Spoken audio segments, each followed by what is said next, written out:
We'll start normal music, no battle music right now. We'll also be re-rolling initiative unless everyone unanimously says, let's keep the current initiative. What was the current initiative? I mean, I'm last, so I'm going to say let's reroll. Okay, well, Reroll. it's not unanimous then. You. Also, because Caleb was here first and before 7, I'm giving him DM's inspiration tonight. So, Hey. thank you, Caleb. Wow, should be GM's ashamed of yourselves. favoritism. Ta-da. But yeah, just keep that in mind for yourself. I'll try to remind you. I know in the past I've forgotten as well. So it's just maybe have like a post-it note right in front of you. Great. So who wants to tell us what happened last time? We found Kyle. On 3 fronts. Yeah, we defeated the chess monster. That was last session, right? Yeah, Was that's that where we 2 started. sessions ago? Oh yeah, That's where we so started? defeated the chess monster, got a bunch of gems and stuff.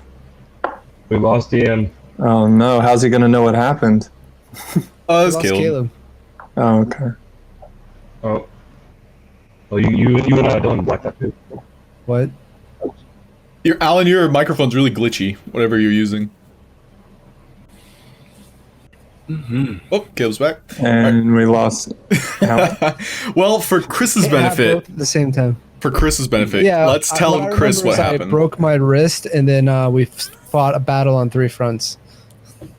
Right. That'd be funny if like your character breaks his wrist. Like we can have that happen.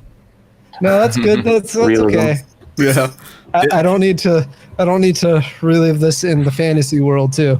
Make it more Disadvantage on all immersive. rolls. Yeah. Because sprained wrist.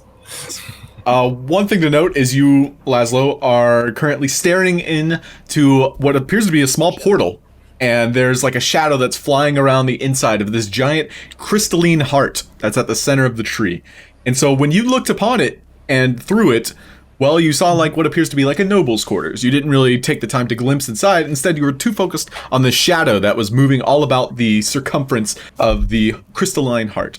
And so you reached out with your wrench and igniting it ablaze with your arcane weapon. And you reached to strike it. Currently, you also look like our good friend Kyle, the human druid. Warden. Yeah, the warden. And the shadow was like, "What the fuck, Kyle?" And you played it off. You were able to deceive this mythical ooze-like being to prevent it from understanding that you were a phony. So that was where you ended off. Overall, the party understands that you are fighting off against the warden. This is what he looks like. He's currently covered in these spore-like fungi that are kind of like creating these puffs of toxic gas. Currently, Bruce has his arm wrapped around the back of his neck and is doing a couple gut punches. Which, by the way, I did look up the difference between grappled and restrained. And just so you're aware, I was giving you restrained, which is better. Grappled means he can't run. Like, he can still attack. Nobody gets advantage. He just can't run.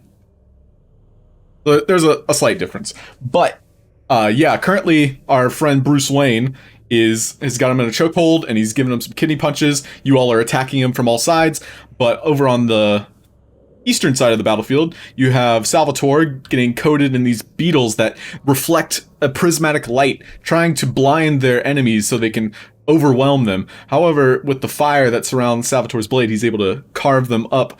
Kai, meanwhile, is looking to get an advantage. He's currently in a good spot to either assault, the warden, or to help his friend Salvatore, who's being overwhelmed. But he does identify that there's this giant ooze-like being that formerly looked like Castile.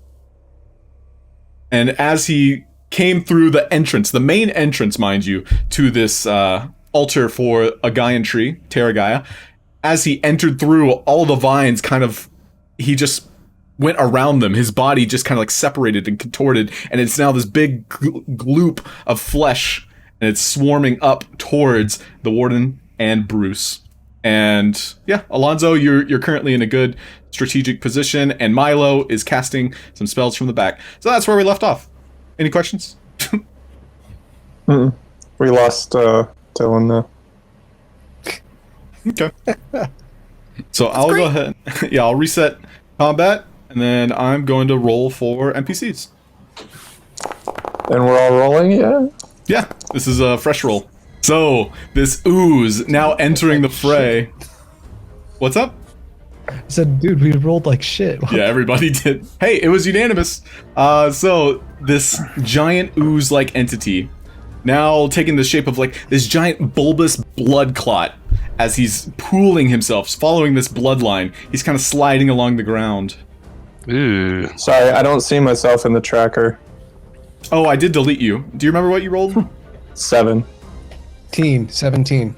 You do go ahead of Laszlo. You both rolled the same, so dexterity tiebreaker. Anyway, this giant ooze is going to get as close as he can. He won't be able to take an action, but he's going to be coming up directly where Bruce is standing.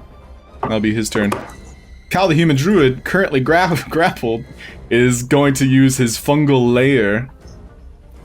Ooh, his fungal hair. The fungal lair. You watch as all around this altar area, the fungus begin to erupt, exploding like tiny little bombs. The closest of which are going to be at Bruce. Fungus and So fungus. it's a Constitution saving throw, please, Bruce. No problem. Okay. And yeah, so you successfully stave off these spores that try to get directly into your respiratory system. You can tell. Make a Arcana check, Bruce, as this is the second time you've been affected by these. +1 for 15. They are going directly to your head, first and foremost, but you can tell like they're trying to control you, in a sense. And he's going to make 2 claw attacks at you now.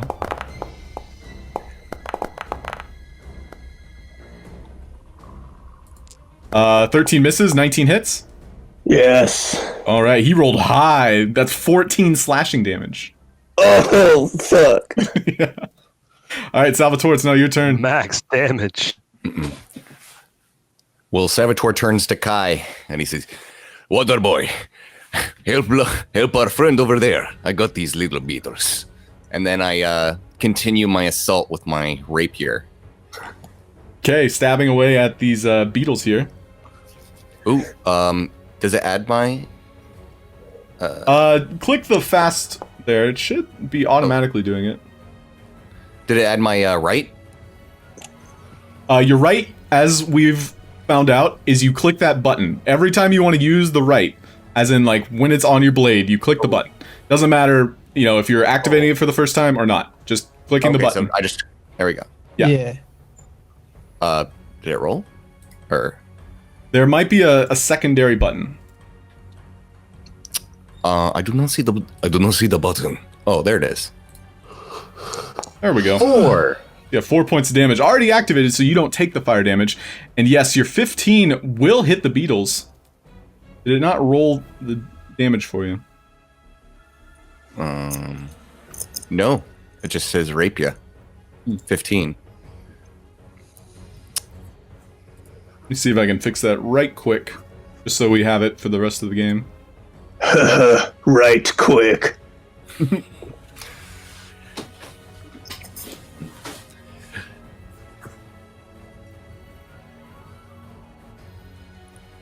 Okay, go ahead and roll your rapier one more time. Oh, and then it says for me to click attack fast. Yeah, go ahead and click attack fast. That might be how we do it. Yep. There we go. There it goes. Yeah, so 8 piercing damage as you sink your rapier directly into these creatures. You skewer several of them, like a little kebab of beetles, and you fling it off as they all incinerate midair as they travel across the room. However, they're going to try and get some payback. You hear these chitterings as they climb all up and down your body. Oh, natural 1. So you're able to just deftly like use this firewall that you create by spinning your rapier around, preventing them from coming any closer. Milo, meanwhile, is going to run a little bit closer, and he'll see if he can support Bruce as he sees the glow and this giant ooze-like entity approaching. He is going to cast Fairy Fire and attempt to coat both the druid and the orb themselves. It'll be a dexterity saving throw by both. Nice. That's a fail by the druid. And a fail by the ooze. Whew. All right, you guys can clearly see him now. I know it's a little dark in here. I'm gonna hide behind this rock. Alonso, it's your turn. How dark is it in here? Everyone can see clearly. It's more or less like the light that's emanating off this crystal is able to to show everything. Okay. Dim, not dark, I guess. Thank God. Yeah. All right, all attacks against the ooze and the druid have advantage. Amazing.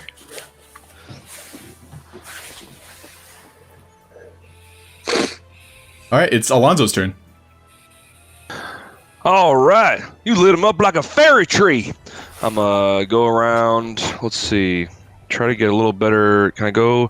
Well, so what kind of terrain is this up to my left and right here? Is this like? Is it like roots climbing up to the crystal? Yeah, it's not difficult terrain at all. These roots are less than 2 feet tall. They're all along the ground. There isn't really like something to climb. And these crystals are floating above us right now, so they're not like. Correct. Like they're up in the air. Okay. So that's my full 25 feet. I'm just gonna get up closer, kind of get an eye on Laszlo, just make sure he's doing all right there, and then take a shot towards the druid. Sounds good. I'm gonna mark it with a planar warrior before I do. And you already had Hunter's Mark too. Correct. Oh, that's if it hits. Which it does. Yeah, 20 to hit. Go ahead and click for damage. That's interesting. It doesn't give me anywhere to click for damage. Oh, the 1d8 up there. There it is. Okay, cool.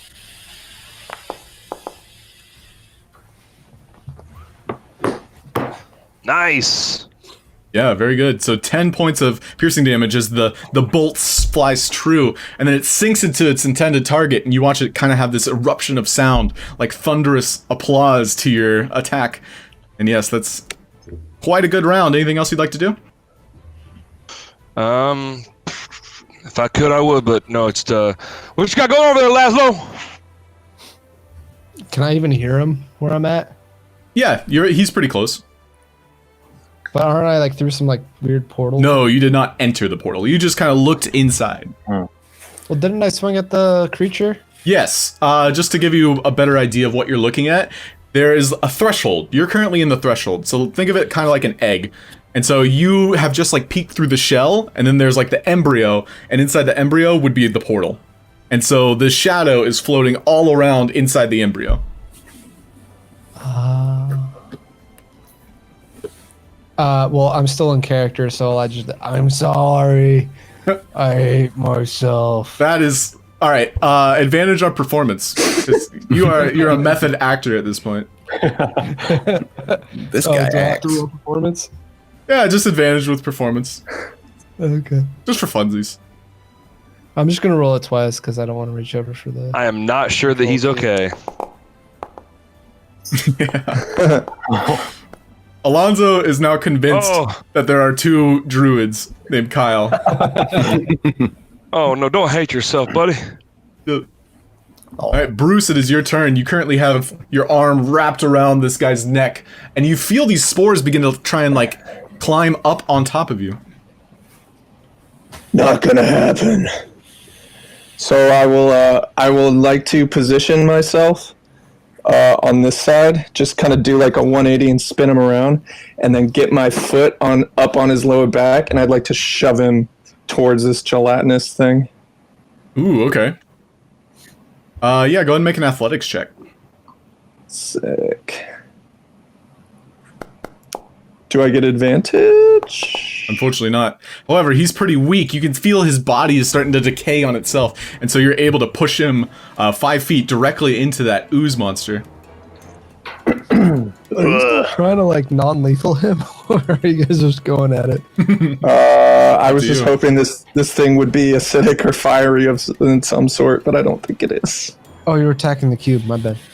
I was shoving him into the cube. Yes. to see if it would like hurt him. Yeah. And so as you do so, you kick him with a resounding thud that emanates across this cavern. But as the entity is pushed into the ooze, ooze kind of wraps around him as if they're allies of some kind. Oh, shit. All right, then I would like to book it. And sure, you do, however, take an attack of opportunity when you pivoted around this druid. You kicked the druid away. However, the ooze was definitely in your range. Oh, yes, he is. Let's get it. So he'll attack at you. Oh, that's 26 to hit. Oh, yeah. For 10 bludgeoning damages. As this tendril leaps around, you can see it like extends with a reach unhuman. And as it touches you, you get this searing sensation inside your mind. Yeah, I'm hurt. All right, running and jumping and climbing. Sounds good. Yeah, we'll go 30. Oh, no, I can move 40 feet because I'm the shit. Let's go that way. Yeah, as far as you need to. That's true. It's true. You have your bonus if you wanted to use it. What would I even do? No, I'll save the key points.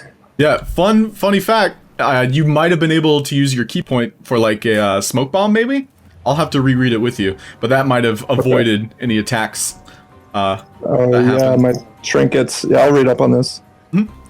Great, so we're looking at Laszlo's turn. What would you like to do? All right. If I'm still in this embryo with the shadow darting around and my wrench is still on fire, I want to take another swing at him. Do I get advantage because he doesn't expect it? Make a... Well, you rolled well on your performance. Even Alonso was convinced, so yes, you do have advantage. Yes. All right. I'm just gonna roll 2 again. Sounds good. Damn. Yeah, so 13 and 11.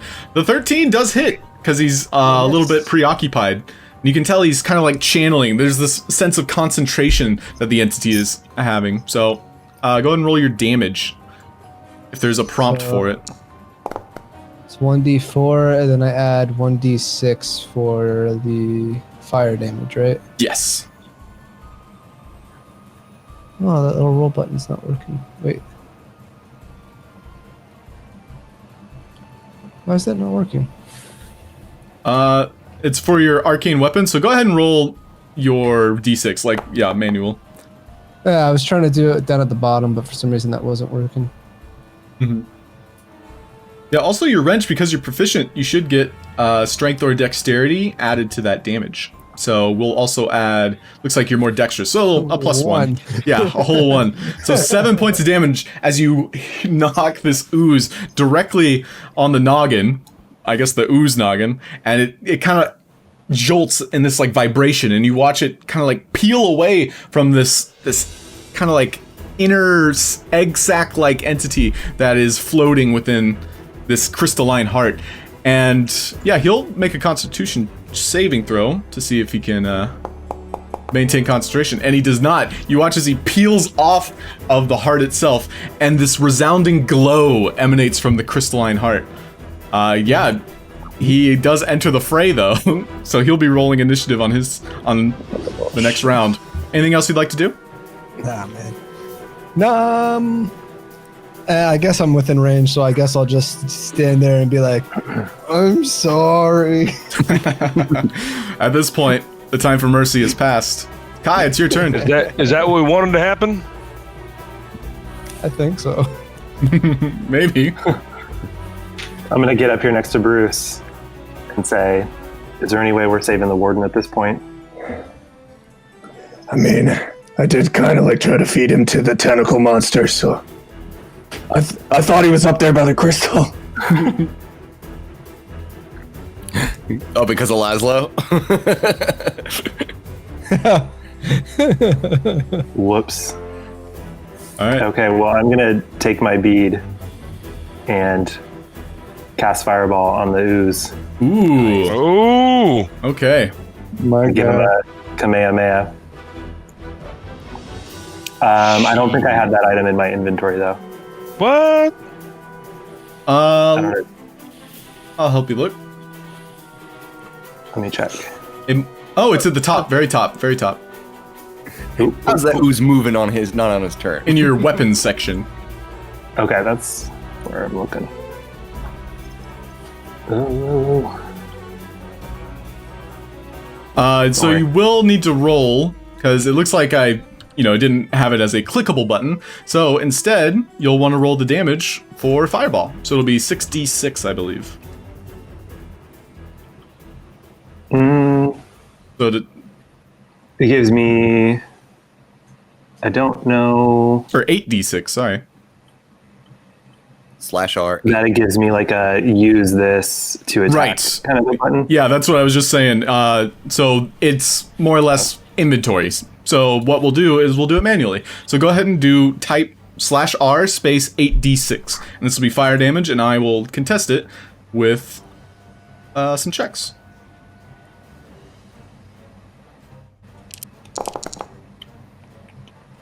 Nice. Love that. Right, so the spore-like entity, Kyle the human druid, he definitely fails his dexterity saving throw. However, the sorry, Kyle. ooze, the adult ooblex, he kind of like buffets the fire, and it kind of like gets absorbed into his body, and it just kind of like extinguishes itself within him. However, our friend Kyle takes the full amount of damage. He is very close to going down. You can see all of the spores on his body shriveling up in this infernal heat, and now he looks as though he's a burn victim. And that's my turn. Okay. We're at the top of the initiative. This Ooblex is going to have to... Oh, actually, you might be close enough to reach there, Mr. Kai. Uh-oh. 30 feet. How far can he go? Oh. He can't move that fast that far. So, yeah, he gets all the way up in your face, though. And now he's kind of like crawling up and over these vines as he approaches you. But that's all he can do on his turn. Kyle the human druid is going to wallow in self-pity. I'm sorry. And then at the same moment, a burst of fungal layer, these spores emanate, erupting. It's going to... Ooh, it looks like it can hit 2 targets in this situation. It's going to hit Milo and Bruce. Fuck me. So that's going to be a Constitution saving throw from both of you. Okay. Ooh, that does look like it's just outside of Milo, but no worries. That from my perspective, anyways. Oh yeah, here, let me move it. There you go. Oh, that makes more sense. Great. So unfortunately, both of you do suffer mind rot spores. Actually, he doesn't. You do. Oh, it's only DC 10. Fuck. No, it's 13. It's his layer action. And so these spores get into your respiratory system and they go directly through your brain. Yep. And so if it knocks you unconscious, which it does, okay, you become a zombie. Oh, there's actually, this is canon. Isn't there like a zombie universe for Marvel? Yeah, there is. Yep. Fuck yeah. Yeah, so you are currently being controlled by these spores. As you're unconscious, they begin to animate your body, and you go full zombie, and you turn around towards Milo, fists up, and it's like, how would you describe zombie Bruce? Like, maybe there's... I've got a picture right here. I'm just trying Okay, to great. Ready for this occasion. get it into the chat. How do I do this? Mhm. I'll figure it out. But yeah, he's just like, I feel like his pupils would be so dilated it almost takes up the entirety of his eye. And Very any cool. part that's not pupil is just bloodshot red. Ooh, creepy. Salvatore, you just watched Bruce inhale a big There it puff is. of these spores, and as his body went limp, falling to the ground, and immediately pivoted back up with this inhuman motion, and you hear the cracks of his bones being forced against their will. These beetles are currently gnawing at your ankles, though. What would you like to do?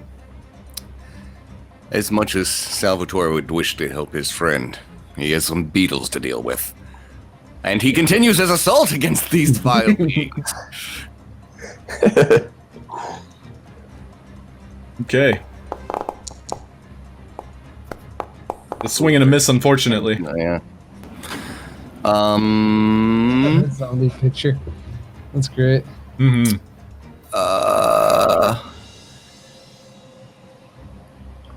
I don't want to sacrifice my armor, so I will continue to face off. These beetles are elusive, okay? That's why I'm missing, okay? It's not like this is a regular foe, guys. Oh no, they're low armor. They're low armor. Yeah, this is okay. Well, thanks, Elliot. These are difficult foes. I mean, you're trying to skewer effectively a hummingbird with a pointy. Like This is good training. This is good training for precision. Yeah. Is there anything else you want to do? Bonus action, move? No,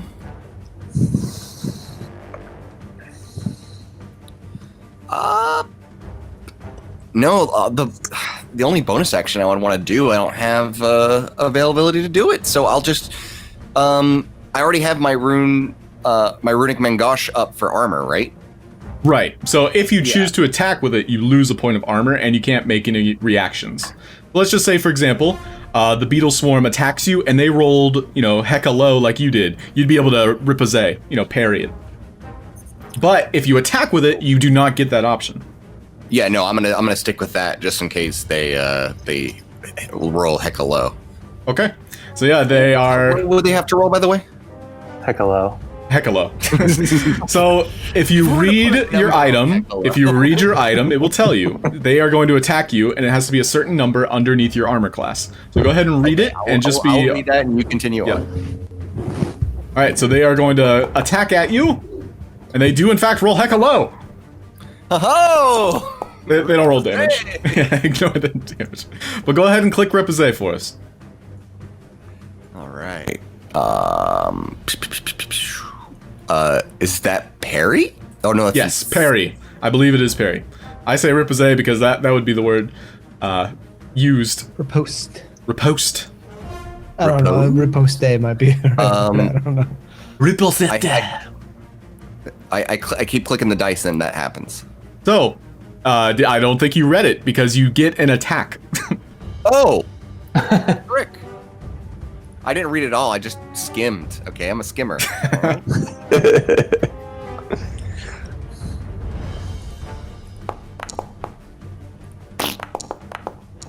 Yeah, unfortunately, you do not get a glimpse of these beetles as they begin to swarm you. Unfortunately, they're just too small and too many in order to get a good idea of where to pinpoint your attacks.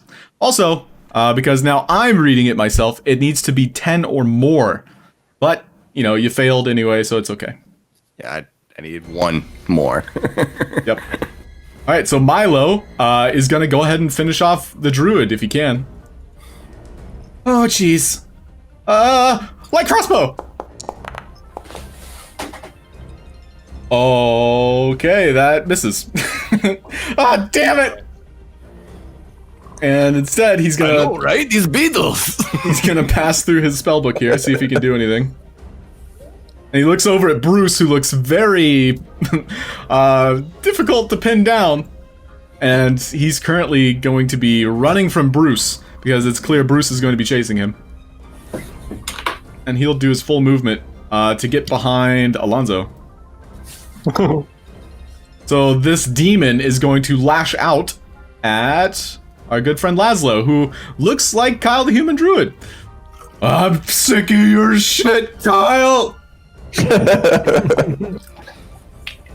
That's 22 to hit. Yeah, that hits. That'll be 12 bludgeoning damage as it smacks you across the face.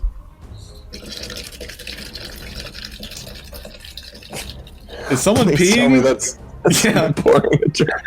It sounded like a bong rip. Alright. Oh yeah, I gotta roll a concentration check. Because you are maintaining your arcane weapon here. And you succeed. You're still maintaining your concentration. Alonso, it's now your turn. Seeing Milo run past me and Bruce in chase, I'm gonna put my bow across my back and I'm gonna kind of get in a stance to grapple, and I'm gonna ready an action to grapple Bruce as he comes by me. Okay. Or comes towards me. Sounds good. So Bruce, Get ready to heal him. Yeah, Bruce is definitely going your direction, and you watch as his bones are being contorted. It's this weird Scooby-Doo villain type run as he's going directly at, yeah, like that. Just how James is doing it. Perfect. And so he'll try to pass you. His mind, actually make a stealth check, and you can have advantage. Because, Me? this is for Alonso, and by advantage I mean normalized. Yeah, it's normalizing your roll here. So the 4. Yeah, the 4. So unfortunately, he sees you, and he's going to make one unarmed strike against you because he can't get to Milo. However, you can go ahead and grapple him, so that'll be your athletics check. And all he gets is one unarmed strike. He's not really... He's like zombie. It doesn't really affect him. Do I Ooh, nice. save for the grapple? You, yeah, go ahead, Bruce, make us an acrobatics and also one unarmed strike. Acrobatics. Okay. Yeah, the demons control you now, buddy. You got spores inside you. Nice, you whiffed with that one. You said acrobatics? Yes. This is your limber body trying to pivot out of his grasp. And so Alonso gets a big dwarven bear hug on our good friend Bruce. Would only happen with the mind rod because I've got a -1 strength. Very nice. Yeah, you're doing the tango in Alonso's arms at the moment. Laszlo, it's your turn. All right, with this shadow ooze thing on me, how's the crystal's glowing now, right? Yeah, the crystal seems to be... Make an Arcana check. Okay.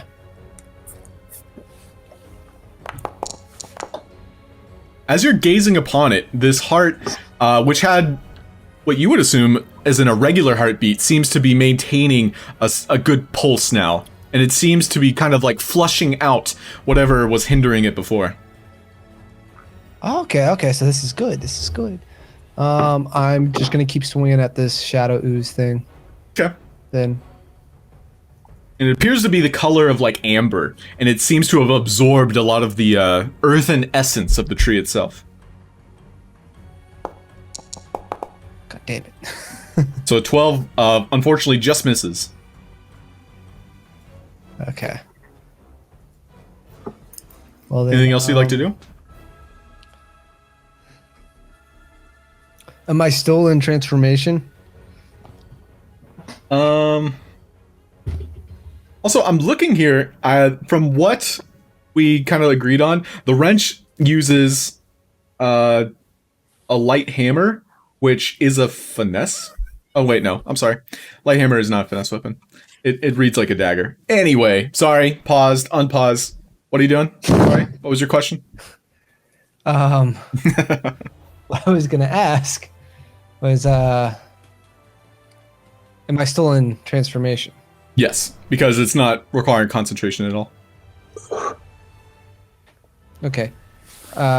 Yes. Well, can I drop it? Just at the will. Here, let's put it in chat. Oh, it didn't put it? Oh, there it is. Cool.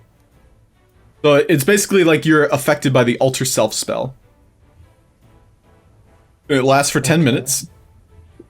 And because it's not something you're concentrating on, it does not remove itself. Okay. Well, Bless you. Bless you. I'm gonna Can reduce any of the disengage sneeze, guy. Nothing. I'm gonna disengage back through. Like the portal's right over here, right? The portal would be directly in front of you. Right here. Okay. And So I'm not in I don't understand. I'll re-describe it for you. So you're looking at this giant, think of it like a giant seed, the shape of an egg. So what you did is you peeked through like the shell, and then the portal itself is like implanted on the embryo. Like, it's like a seed within a seed, almost.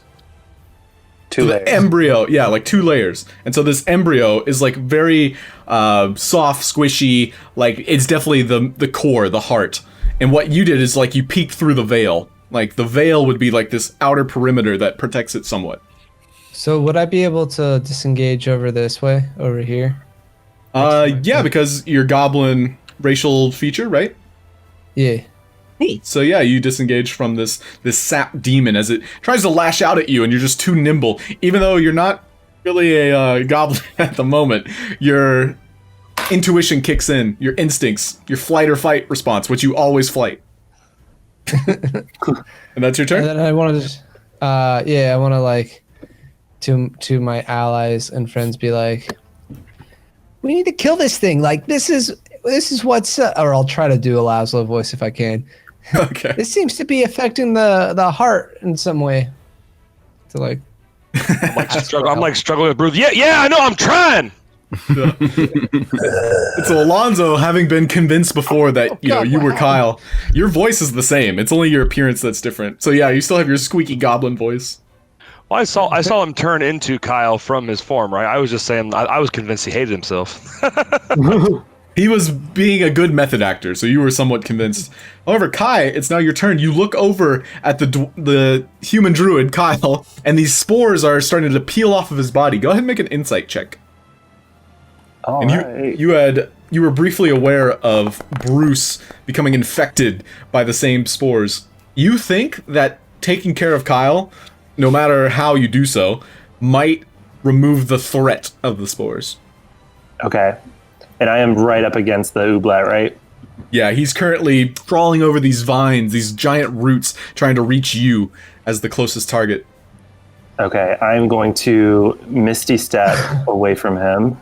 Nice. Oh, so that he cannot get me. Jealous, Bruce. I And miss it so much. get within range of him, and then I'm going to then cast Thorn Whip. Nice.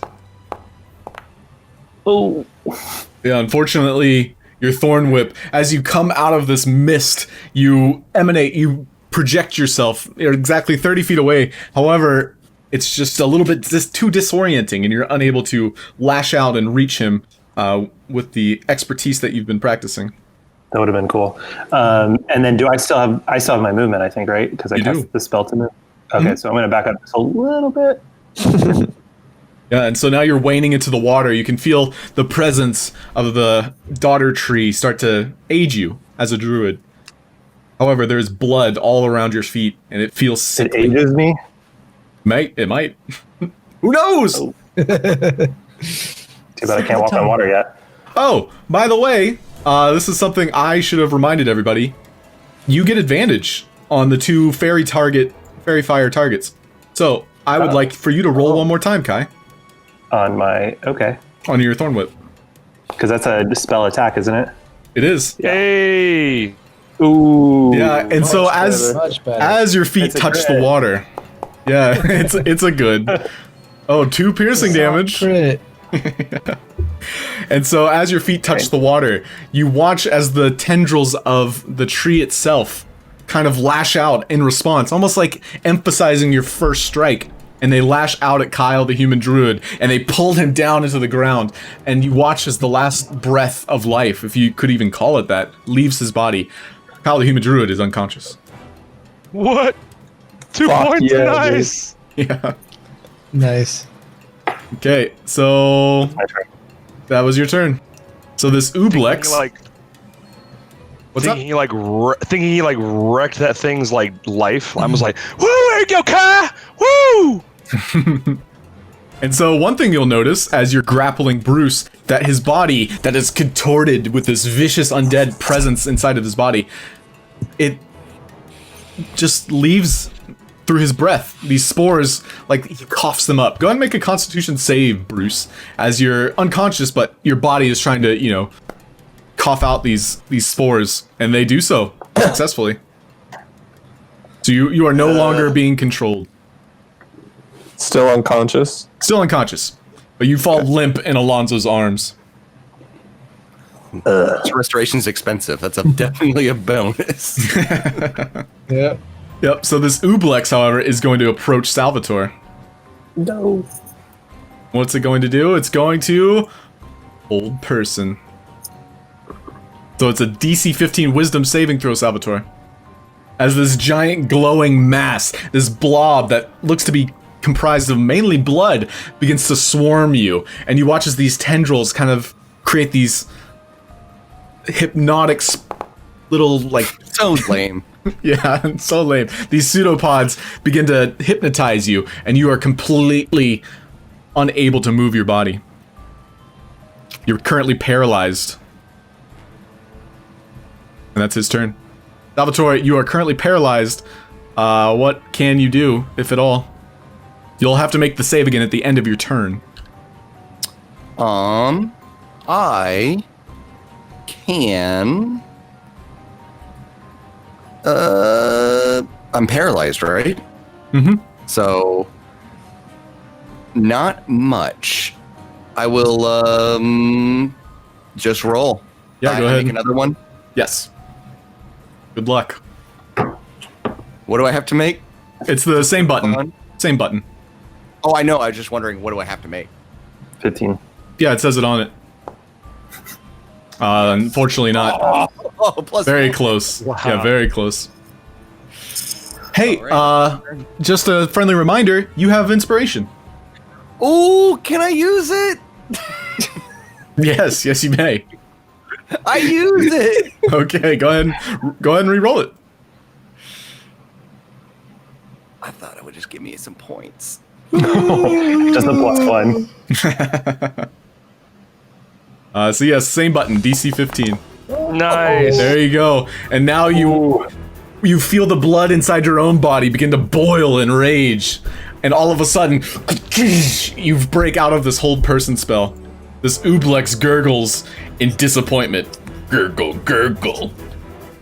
Gurgle away, you fiend. You will never hold Salvatore. And as you say that, these beetles gnaw at you again. Only once. 13. It was the 13. Oh, okay, That- sweet. That's not enough. I don't believe. Yes. Oh, is Parry would be. it 10 or 5. It needs to be 10. If you reread it, just to have it in your back pocket. So Milo. By 5, right? I'm gonna read it now. Don't worry. I'll read it fully this time. Okay. Yes, so you can parry the attack and gain advantage on your next attack if it's 5 or higher. If it's 10 or higher, you get a free attack using your reaction. Gotcha. So both times you're using your reaction. So right now, you should have DC. You should you have the right amount of armor. 17. That's your dexterity. You should have 18 armor. No, it's 18 with Mangosh. Yep. So currently you have 18 armor. You are welcome to parry this attack, giving you advantage on your next attack against the beetles. I will parry. Okay. So you have expended your reaction. I'm glad we can clear things up. Milo, however, is going to look through his assortment of spells, and he'll use Chill Touch on these spiders in an attempt to destroy them. He doesn't want to hurt you, so he's not using any area of effect spells. That does hit the swarm of beetles for 5 necrotic damage as you watch these ghostly hands burst out from the ground, grabbing beetles and crushing them in their hands. So that's Milo's turn. Next up is the Sap Demon, who, looking about, is not able to move that far. However, he can reach Kai. Uh-oh. And so he looks over at Kai, Scarios. and I don't think he knows any languages outside of he talks. Oh, okay. Never mind. He does know a language. Anyway, he's going to swarm up onto you, Kai, and he's going to try and grapple you. Hmm. So it's going to be athletics or acrobatics. Check. I'll take athletics. Good luck. Oh. You. Oh! What are the odds? And so as the Sap Demon begins to curl up onto your body, you're currently facing Kyle, the human's druid's corpse. And as it crawls up and over your back, sifting through the water, and it tries to get into your throat, trying to control you from the inside, you are able to push him out using the water that is natural with your own body, as well as the guidance from the tree behind you. And yeah, you're able to stave off his grapple. He's unable to control you. I like it. Nice. Alonso, it's now your turn. Would if he has one available, would Laszlo be able to hand me a potion as a reaction for me to use it as an action on Bruce? I don't think I have a potion. Don't have one. Damn. Okay. No. In the future, either way, would that be possible or? Him being an alchemist, I would say it's plausible for him. If you were asking like another party member to do so, not so much. If Bruce has one on him, like you would be able to take it off Bruce. All right, I'm gonna search his body really quick and see if I can find a potion on him, healing potion. He does not have one on him. Ah, drat. Okay. Bruce is doing some good method acting himself. Yeah, no, I see it. I'm trying to think. I mean, He hasn't moved. Yeah. I can't. I thought he was. I was like, man, did James pass out? And I was like, oh, he actually did pass out. Yeah. So I'm really trying to debate whether it's better to like stabilize. No, you know what? No, he's if all right, I got it. Best defense is good offense. And I'm gonna drop him down into the water, and I'm gonna pull out my bow, and I'm gonna take a shot at the sap. You will have to wait. You'll have to wait until your next turn as you searched his body. Okay, that's fair. But I will free action pull my bow off my back, and then For sure. just not and then ready my bow. I will use my bonus action to transfer the hunter's mark from the dead body of Kyle the Druid to the sap demon. Sounds good. And so the sap demon begins to glow, only in your mind's eye, of course, with this vibration where you can pinpoint all of his weak vital spots. And so that'll be your turn. Bruce is meanwhile being nicely set into this groove where the roots meet. Go ahead and make your death saving throw. What is that? It should be on your character sheet. It'll be 20. over your profile Oh, I see. picture. Yeah, you can click it. Nice. And so that's one success. As you take another deep breath, inhaling air that's purified from this tree being so close. Laszlo, it's now your turn. Okay. Oh, okay. So the amber one went down that way. Okay. Mm-hmm.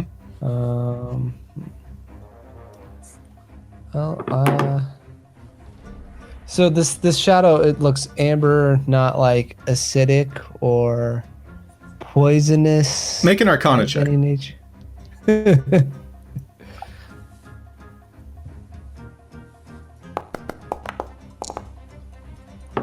This entity, now that it is no longer coated in shadow from being inside of the embryonic seed, it looks to be acidic in nature. Okay. So acid and poison aren't the same thing in like D&D, right? They are not. You know, I'm just gonna walk up and swing with my wrench because it's still on fire. Well, I know what you're asking, and yes, this creature is acidic, not poisonous. Okay.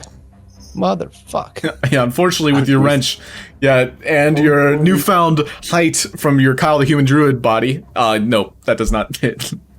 He's also kind of like latching onto Kai at the moment. And I disengage. Okay. Sounds good. Kai, it's now your turn. Okay.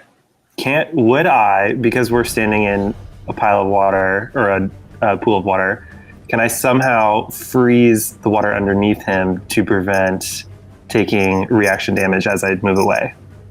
Yes. Go ahead and we'll say you can use your shape water, and I will roll a Constitution saving throw. Okay. Do you want me to click it? Yeah, just I don't think it does it.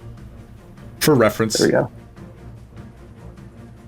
He rolls a 18. So unfortunately, as the water bubbles and then freezes around him, he kind of like contorts his body to where it's pinpoint thin, like a needle, as it thins out of the ice, burrowing through it. So I don't know if Kai, you're just doing that for flavor, but because shape water is an action, you could just use a disengage action to walk away from him with that. Just for the future. just I'm gonna throw that out there. Yeah, good to know. I don't know why I thought like you can only do that if you were like Laszlo with his goblin ability or like he can do it as a bonus action. Gotcha. Mm-hmm. That's what. Okay. I'll give it to you for free. If you want to disengage, you can have the disengage. Okay, that's the flavor by which I disengage. Yes. Sounds great. Where are you heading? I'm gonna head kind of a little bit closer to the middle of these guys here. That was 1, 2, 3, 4. I'm gonna go right here so that I can cast Healing Word on my good friend Bruce. Nice. Wake up, buddy. Yeah, and so saying the words "wake up, buddy," looking over at Bruce, who is currently positioned poorly in a corner, you get that final breath of air that you required. Yes, you're currently prone, but breathing. What's going on? Extra raspy now that you had to breathe some spores. Yeah, super smoker voice now. It burns. It burns. It's canon, like this is how your voice got to where it is. Yeah. All right, so we're back at the top of the initiative. The Ublex no longer maintaining concentration, trying to hold Salvatore down. What is he gonna do? Only I know. Because whoa, let's see, what can he do? Dylan, just looking at your camera is frozen. I don't know if you're still there or not. Me? Oh, yeah, you're still there. Cool. He's gonna try and charm you, Salvatore. If you can't beat him, force him to join you. So now it's a wisdom saving throw. Another wisdom saving throw. Mm-hmm. Oh, please, DM gods, D&D gods. Yeah, so unfortunately, you now feel as though this entity is your friend. Why would you do anything harmful to it? You're a friendly acquaintance. You know you're right. This tree is a problem. We need to deal with this tree. Why is it growing here? It's probably better off if we destroy it. I will join you, my friend. Okay. However, these beetles, they are not inclined, so they will still nip at you on their turn. Also, I'm gonna refresh real quick. Everybody froze for me. Uh-oh. Same here. Oh wait, it looks like it fixed it. Refresh. We all have to refresh. Looks as though it fixed it. But yeah, I'll go and refload.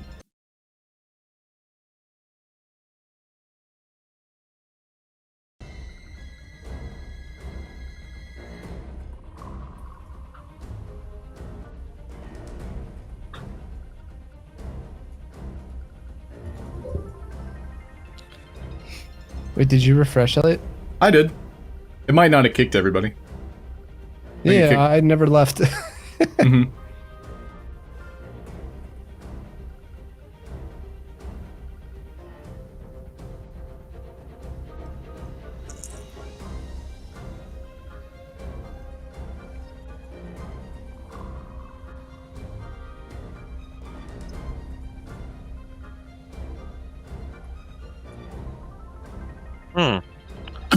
Why? Make a single attack against this this Obelix, please. Or at least no. Don't listen to me. Just read Charm Person.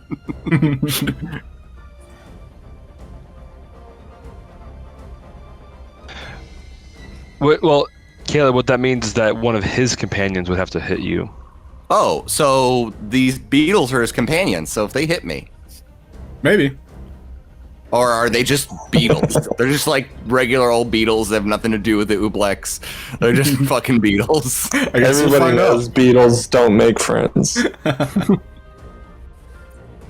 Alright, so- offspring of the big beetle, probably. Yeah, they only worship the big beetle. So the Ublex, now charming Salvatore, is going to move closer to our party. Salvatore, it is now Wait, your can turn. everyone see the map? I can't see the map. It's just black for me. I see the map.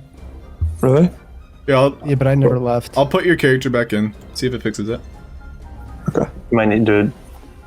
I'm gonna fix it. reload again. Okay. No, just keep going. Keep going.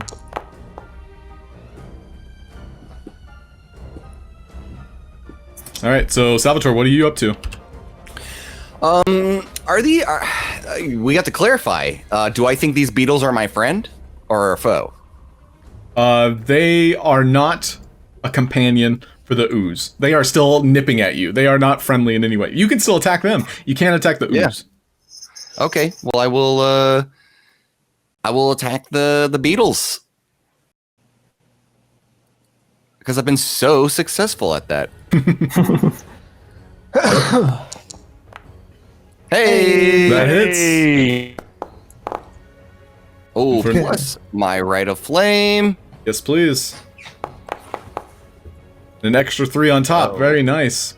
And so this time you're like, ooh, that new ooze is a very nice guy, is he not? And then you just, ka-ching, ka-ching, you're like, pin the tail on the donkey with your rapier. Ka-ching, ka-ching, ka-ching, just stabbing each beetle. Anything else you'd like to do? I'm engrossed in beetle battle because I think these beetles are hurting my ooze friend. Very well. Don't you hurt that ooze. That ooze is a nice guy. And if I were you, I would desist from this.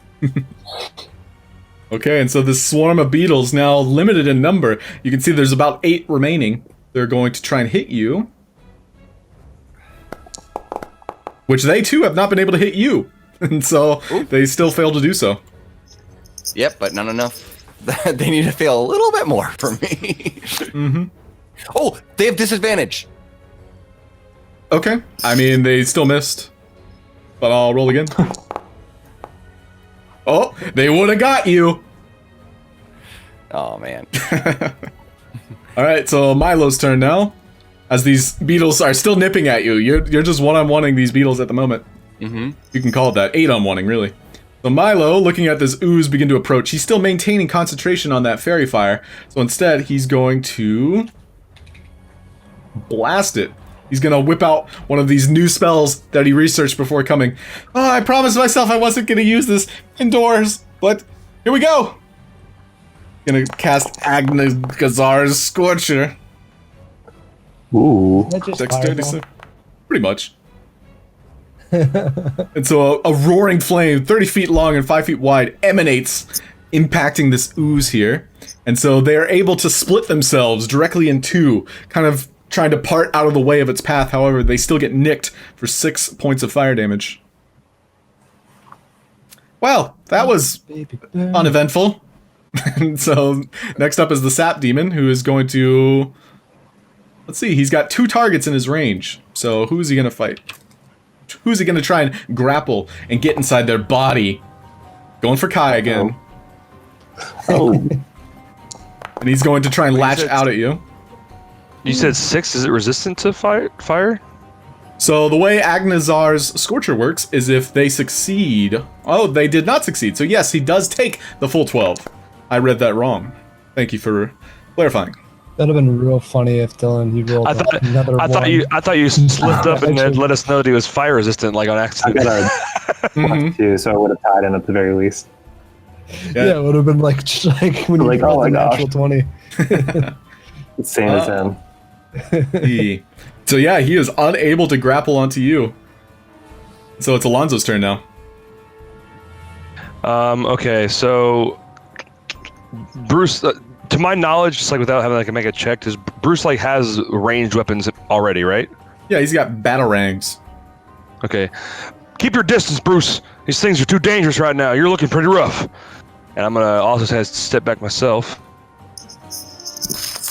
far back as I can, and just take a shot at the sap demon. Okay. Yeah, the one that's currently trying to grapple onto Kai. Yep, I'm a planar warrior. Mark it first. Nice. Yeah, both of those. Well, yeah, just the one attack hits, and it's just so emphasized by your planar abilities. Very nice. Oh, what was the second D8 for? Because I didn't think it rolled the damage on my attack, but it did, so disregard Nice. the second D8. Yeah, first one's better anyway. I think it is. Yep. Nope, it's lower. It just had your modifiers. Yep. And so you watch as he lines the shot, and a crossbow bolt filled with magical energy impacts this demon as it tries to encroach upon our friend Kai once again. And this time it pins it, and it gets absorbed into its essence, only to explode within him, creating this bubble inside of him. Yeah, I like the idea that with the fact that Laszlo gave me this crossbow, that like the force damage is like actually having like disappearing arrows. Like it's like boom, boom, like disappear. Yeah, It's fantastic. they're like mini explosions almost. All right, so it is Bruce's turn. However, he is not back yet. So instead, I'll go ahead and act for him and expend one of his key points.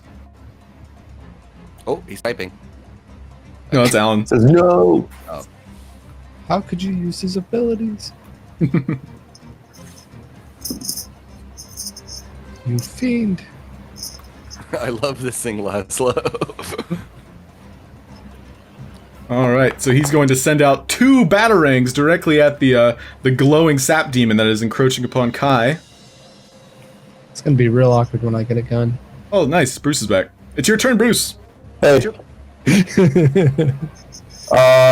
So I still can't see the map. I can see my tokens and everything, and all the other tokens. Just no, whatever. Okay, so how far away is this thing? Perfect. All right, so then I will take out a batarang and chuck it at the motherfucker. Very good. Yeah, I wonder why it's not showing up for you, though. Oh, what the hell? Oh, there it is. Excuse me.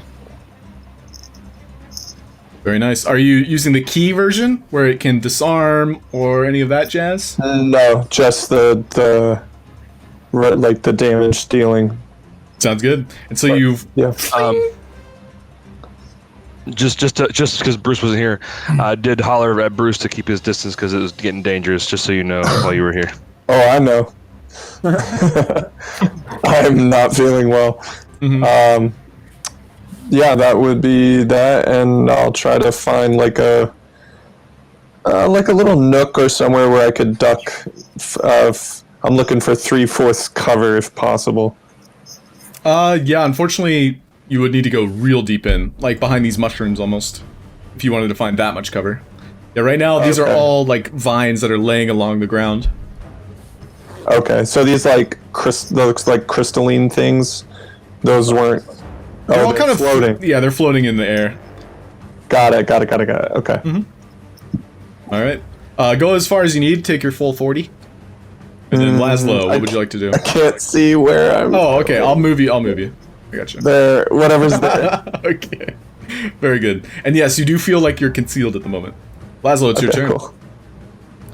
All right, I'm gonna continue my flawless strategy of running up, screaming wildly, and swinging my wrench at this slime. Yeah, it's Reminds me very, of someone else I know.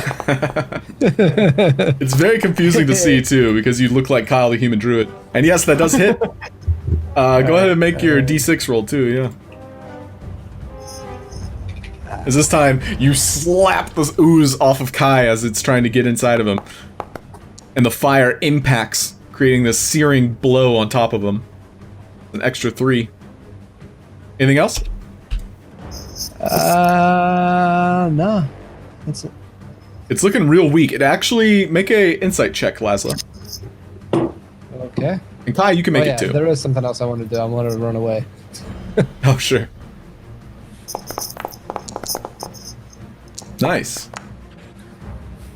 And so both of you acknowledge that it is trying to escape, and its version of escaping is to go directly from whence it came. Oh, in that case, then I will stand my ground to Okay. try to prevent it from escaping. I guess I'll go the other side. Okay, sounds good. Kai, it's your turn. I am going to back up a little bit, right here. Okay, it'll lash out at you. That's okay. I'll take it. All right. The 11 to hit It does not hit. does not. And I'm going to cast Moonbeam. Ooh, fancy. Get him in there. Okay, and just to verify, that is your last second spell slot. Yes, it is. There it is. But well placed as you watch the moonbeam just directly from one of the crystals even. It just has this reflected light that impacts this ooze entity. And so it's going to make a Constitution saving throw. And fail. That's 11 radiant damage. And you watch as the ooze begins to disintegrate underneath your moonlight. Gurgle, gurgle. Gurgle, gurgle. Have we been playing where you can move after in action if you still have movement?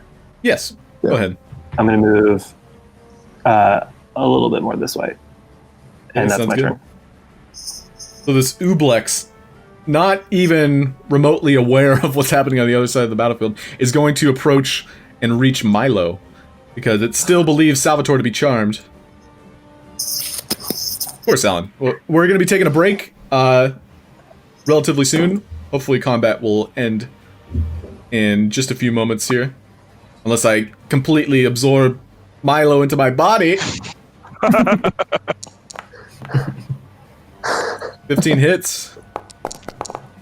Milo! Going to attack Milo a second time. Oh no. Because he was able to reach him. That's 16 and 12. Milo is unconscious. Oh! And he's being pulled into the Ooblex. Oh. God Good damn job, it, Milo. boss. Good job. Damn it, Milo. Salvatore. Well, I don't believe did anyone like when Milo did the attack, even though he didn't hit? Did that break my charm? No. Because he didn't hit, it didn't break the charm. Correct. Basically, one of the Okay, I was Ooblex's just allies has double-checking to that. hit you, yeah. Oh, his allies have to hit him. Yeah, he's also maintaining concentration, so if someone were to have hit the Ooblex, that would have also made him take a concentration check.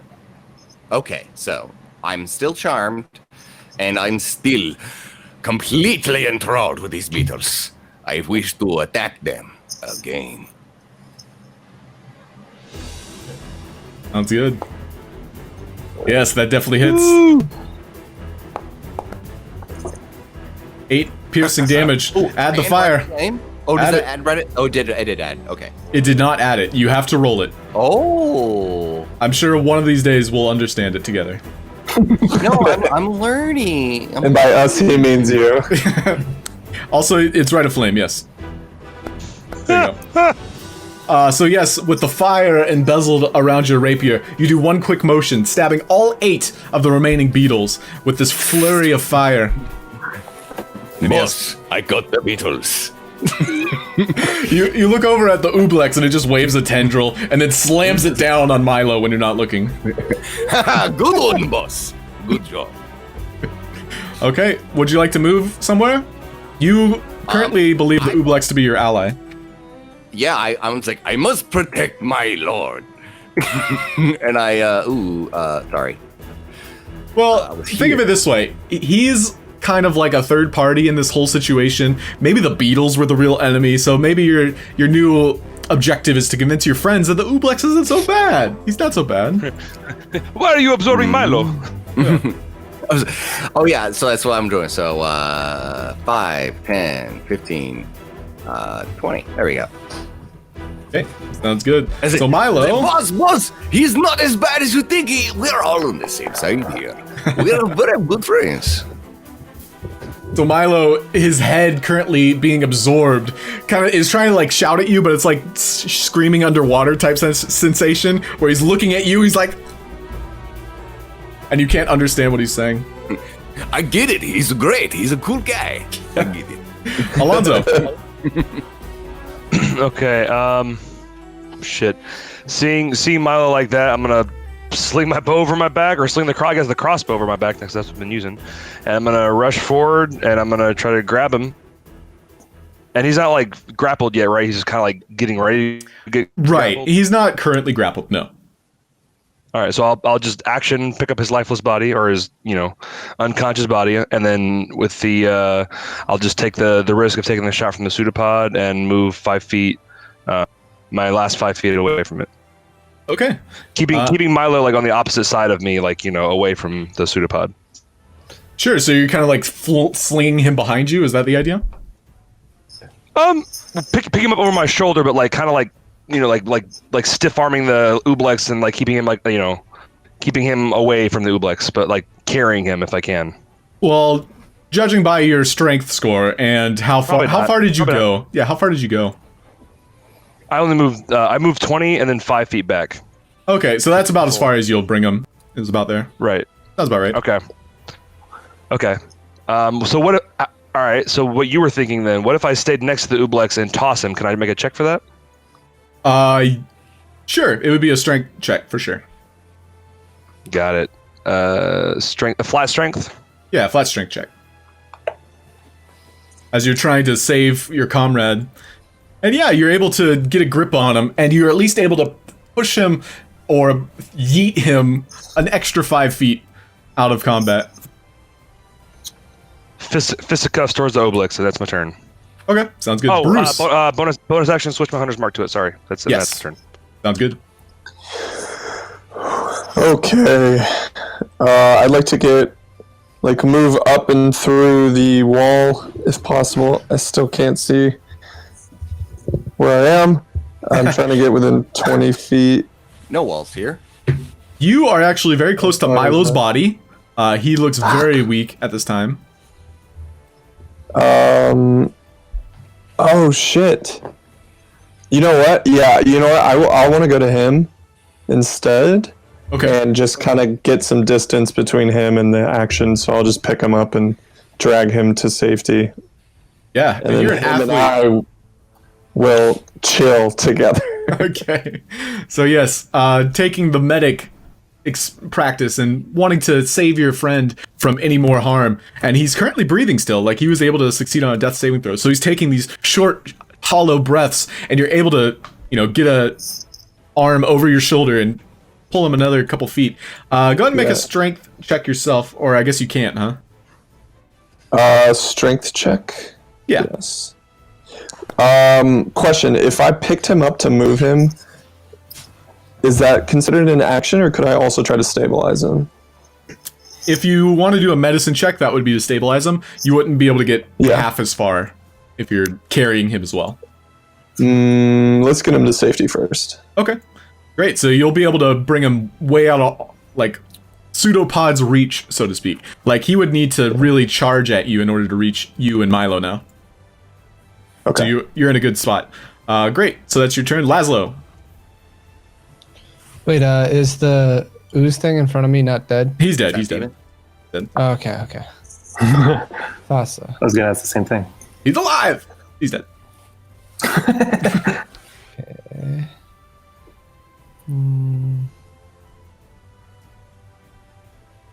Keep in mind, this Ublex way far away. is glowing, so he's a very easy target at the moment.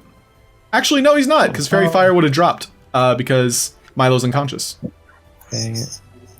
Wait, was there fairy fire? No, there wasn't. Never mind. I'll move up to him. And I'm going to swing my wrench. Okay. Because I am all out of spell slots. Oh, so close. Swing and a miss. So close. I'm going to disengage. Okay. Sounds good. Kai, it is now your turn. You currently have this moonbeam that you're concentrating on, and you can totally pivot this beam that's radiating from the crystal itself directly above you. I would like to use my action to pivot that beam and refract it right at the that beam! at the ooblet, hopefully without beaming my friends there. No, you have a great spot to where you're able to angle it directly onto this Ublex. You can tell underneath it, for those of you who are looking at the map, that it is currently on top of one of the roots. And Salvatore's off to the east and Alonso to the north. So yes, you're able to get a good glimpse of the target, and it's like a laser beam emanating from the crystal itself. So yeah, go ahead and roll that damage. I think it's 2d10. Yeah. Does that break the Ublex's concentration? We will find out. Oh. Is the ooblex a shapeshifter? No, it is a ooze that can shapeshift. Okay. Right now it's in its true form. Shapeshifters have disadvantage. Just saying. Oh, I think that's see. like werewolves or something. Probably werewolf. Right, like type. lichen, yeah, moon. Yeah, that makes sense. That's cool. So yeah, 14 points of damage as this moonbeam emanates from the crystal. And you hear a very ugly sound as it impacts its body, and it leaves behind these sears of light. Is that your turn? That's my turn. Okay. Next up is the Ublex, who, looking at its 2 targets in its vicinity, going to lash out at Alonso and smack you twice. 17 to hit. Alonso is on the phone, but that's okay. I'll still do the damage. Ooh, that's another hit. That hits for sure. Yeah, 22 and 33. That's 28 points of damage. Alonso's, he's pretty tanky, though. So he's still standing as these tendrils, and they suction up onto his skin, and you see this radiation that pulses from it, and it kind of leaves this ripple inside of his skin, emanating directly towards his brain, giving him a huge fucking headache. Salvatore. Call, sorry. That's okay. Salvatore, your turn. Am I still charmed? Yes. Oh, wait. Yeah, he succeeded on his concentration. He did succeed. Maybe Okay. scroll up, yeah. All right, see you one. No, kidding.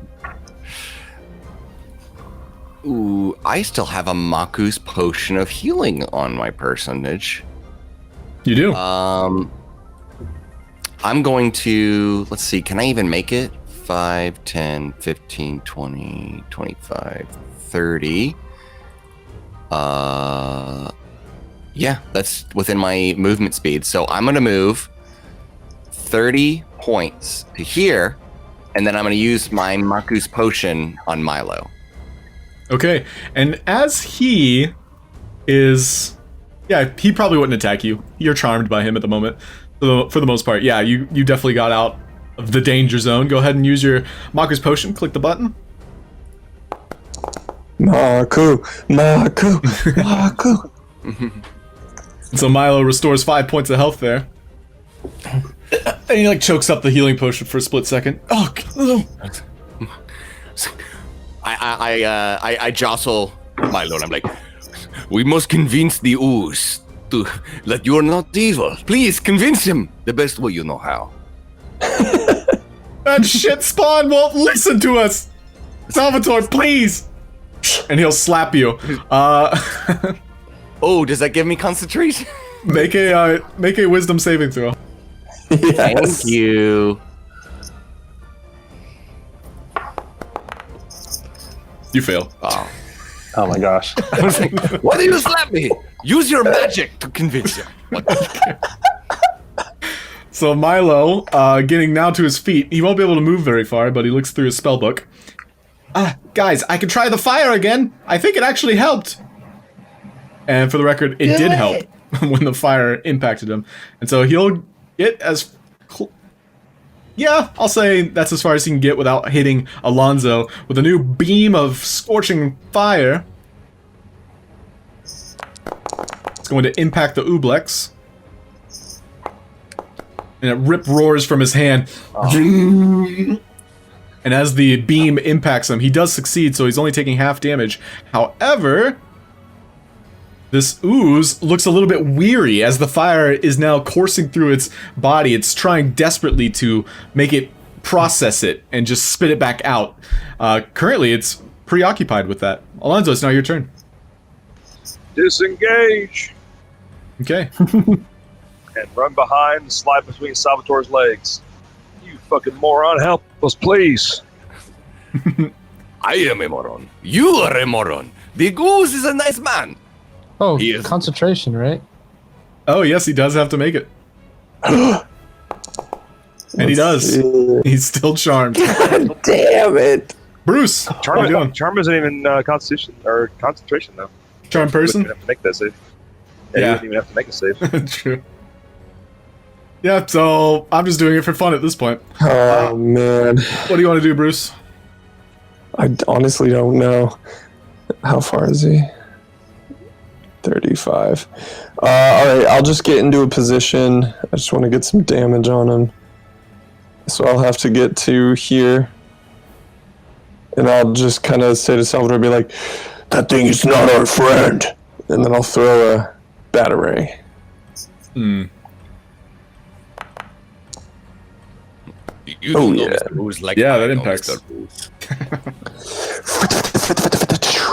Yeah, and That's so a damn thing. you pull out a batarang from your belt, and so it flies, kind of impacting different objects before finally sinking into the ooblex. Yeah, it takes that full I like damage. to- Saving throw? I like to imagine that he doesn't have a utility belt yet, so he's just taking these out of like his trousers. He just like stuffs them full of. I just have like an elastic band, like pajama pants. Love it. All right, so that's your And turn. then it's like a bathing suit where it has the net inside. Oh no, that sounds painful. Have sharp objects. It's all in it. just rattling around in there. That's why it always goes down first. Yeah, And don't forget, you do have your key batarangs too. They do different things. I do. But does this thing have a head? Technically, It does not. yeah. Then I can't. It's true. Hold on. How far can I do the? Oh, it's centered on me. The smoke bomb has to be on me. Right. So, Good to know though. yeah. There's not much else. Yeah. And unfortunately, weapon can't daze it. no more Constitution saves for Salvatore. It's not concentration, so you're just charmed at this point until someone hits you or slaps you again. So Laszlo, it is now your turn. Wait, Um, can I make an unarmed strike as a bonus action? Against Salvatore, sure. Yes, you may. An unarmed strike, which yours hit a lot harder than your comrades. Well, no, oh shit! Is that the only way I could do it? Yeah. I don't want to hurt him. do it. Do That's it. the only downside do it. for you doing it. Punish me. Snap out of it. Yes, that hits. And so, make your wisdom saving throw, this time with advantage. Also, Allan, if you need to excuse yourself, please. No worries. I will be back momentarily. Okay.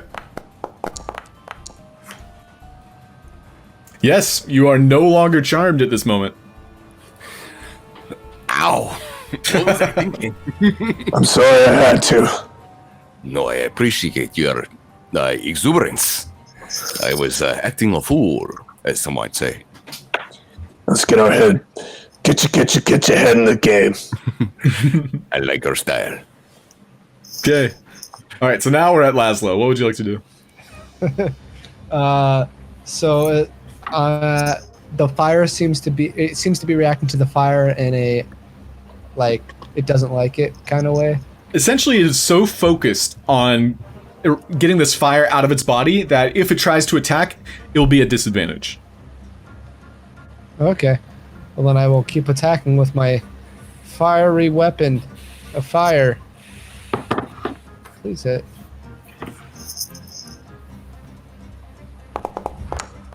Yes. Yes, that hits. Nice.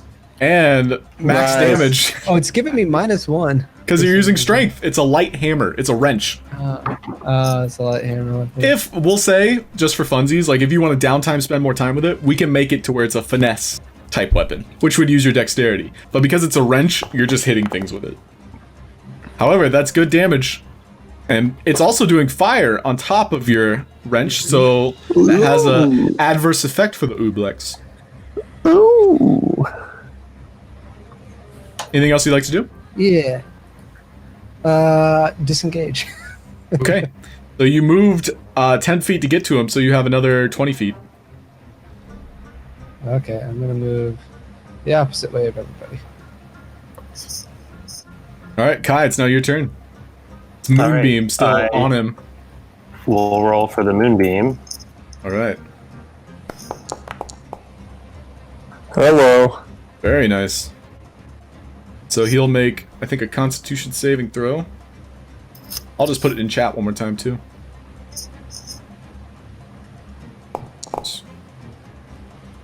Yeah, ignore that. Damage. Yours was better. And so I'm just checking to see if it's on your turn or his turn. Because I'm just So curious. it says either the first time it enters the beam, or what does it say? When it enters the spell areas for the first time on a turn or starts its turn there. Right. So you can this do is it. yeah. This is how I'll say it is. On his turn, this is the damage he's about to take. You still have your action and bonus action because it didn't move, so you don't have to position the moonbeam at all. Right. So then I'm going to Thorn Whip him Nice. since he's on top of all these roots here. Oh yeah. And as you lash out against him with the thorn whip, you watch as your attack hits, and then other thorns and tendrils from the roots themselves also kind of latch up and around him. He's going to have reduced movement speed unless you also want to pull him closer to you. No, I do not want to pull him closer to me, but I will give him. I like that other one. Sounds good. Anything else? And then I'm going to move just a couple feet away. Sounds good. Right here. All right, and so the Ublex takes that radiant damage as it emanates from the crystal behind him, and he's going to step out of it. However, because of the thorn whip, he's unable to get close to any targets. Let's see who he wants to move towards, though. He'll go towards Bruce. And because he can't reach you, he's going to try and cast a spell on you. And so make a wisdom saving throw as he tries to hold you down. He pulls out one of his tendrils. It kind of like turns into this little eye beam that tries to hypnotize you. And yes, you failed, so unfortunately you're currently paralyzed. And so that'll be his turn. Salvatore, it's now your turn.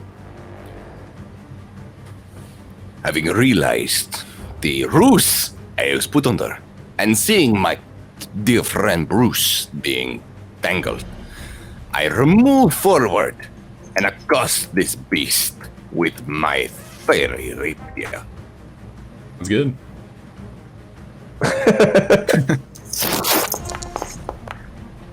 That's a hit. 12 piercing damage. Add your fire. Oh, where is it? Their attributes. There we go. Maintains concentration, however. Well, yeah, the 4 points of fire damage finishes the job as you watch the fire begins to course through its bubbling veins, and in doing so, it erupts and it splatters all across the crystals and the roots themselves. Combat's over.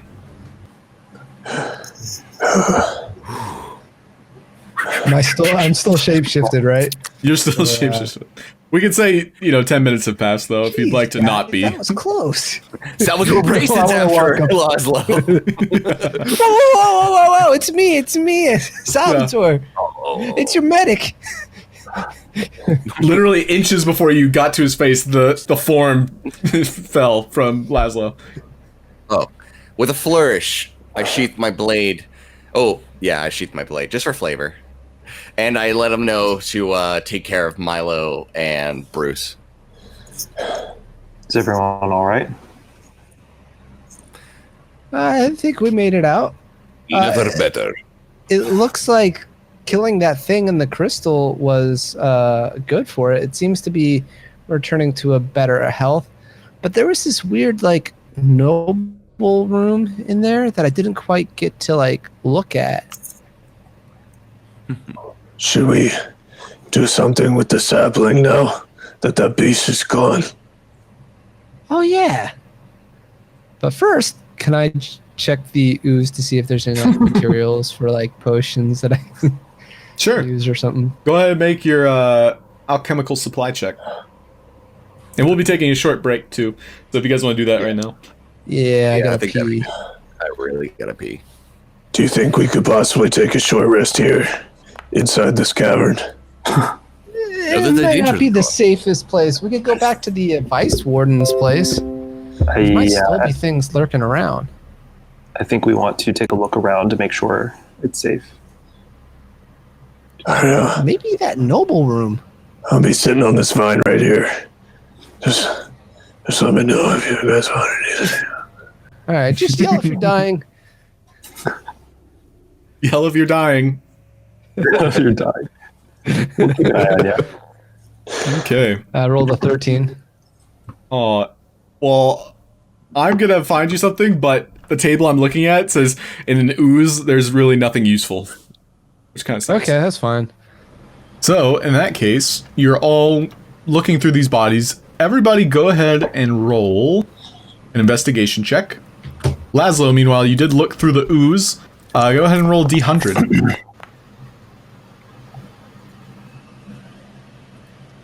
I'd like to check on Kyle, if possible. Sure. Yeah, you walk over to him, and you personally were the one to end him.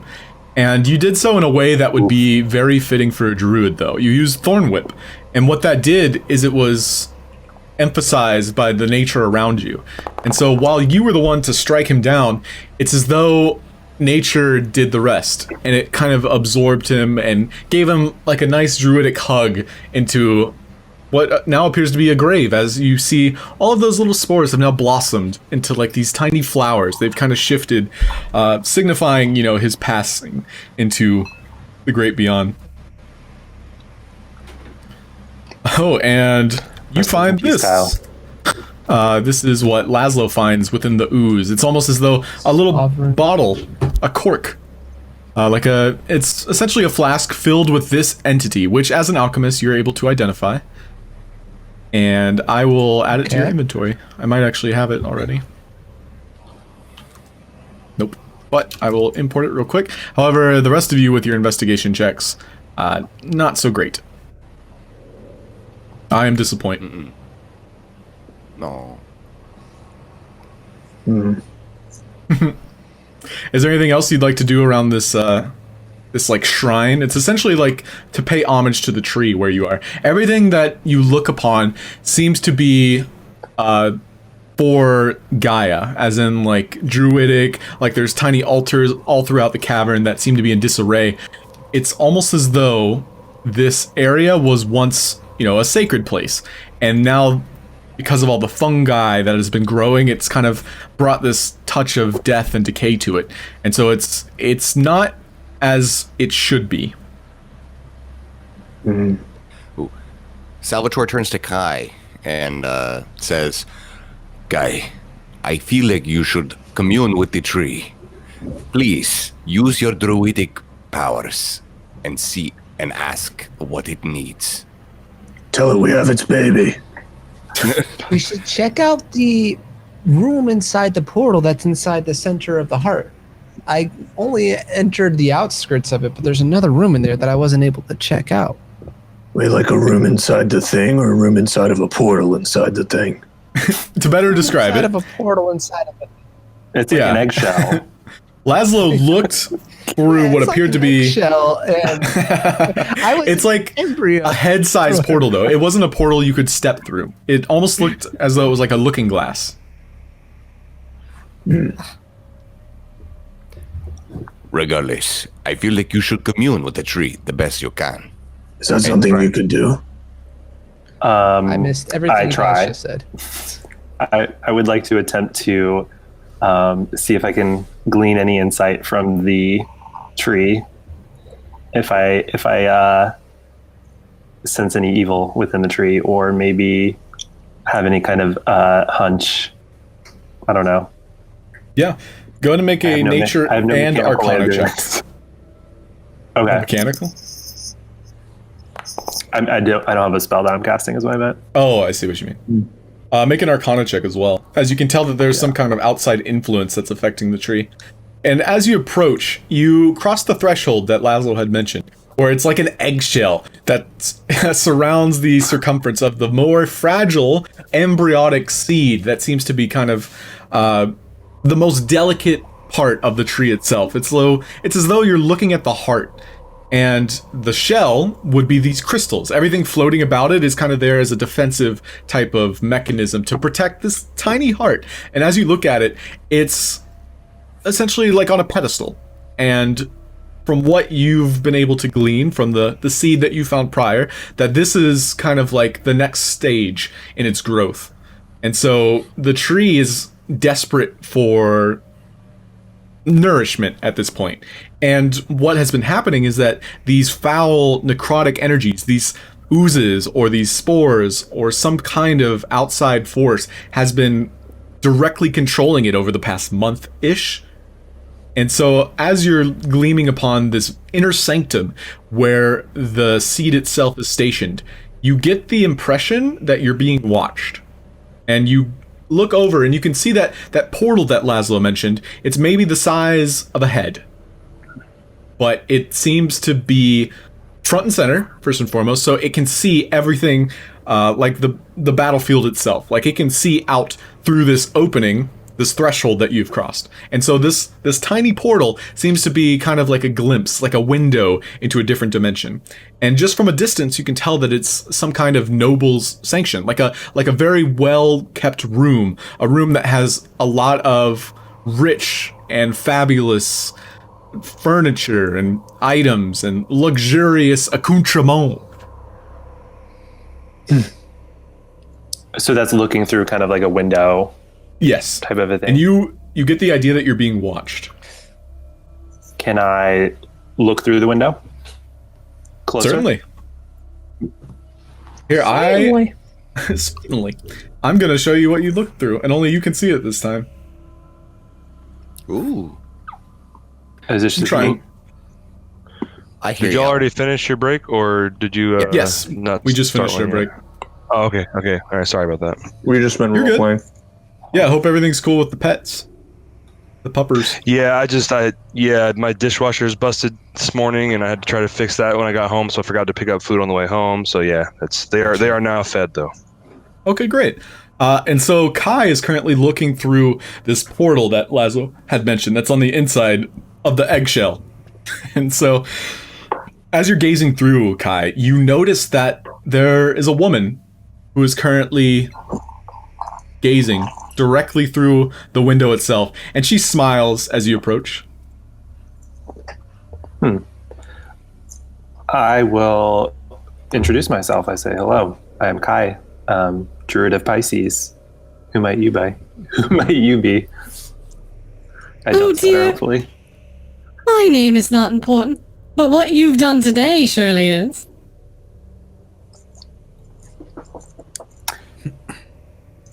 Where is this place? Well, you're certainly in Terra Gaia, I can certainly tell. And where are you? Why would I ever give that information to my new enemy? And to the fact that you're Genasi, well, that tells me much about your character. So you would...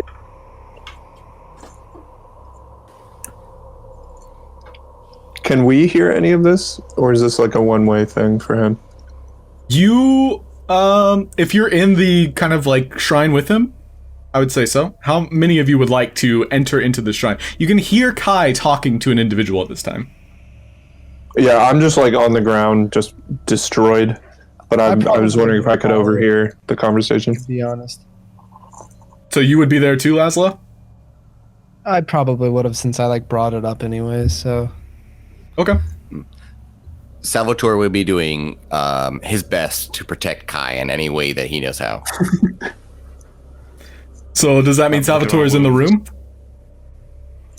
If that's what needs to be to protect Kai, that's what he's doing. Okay.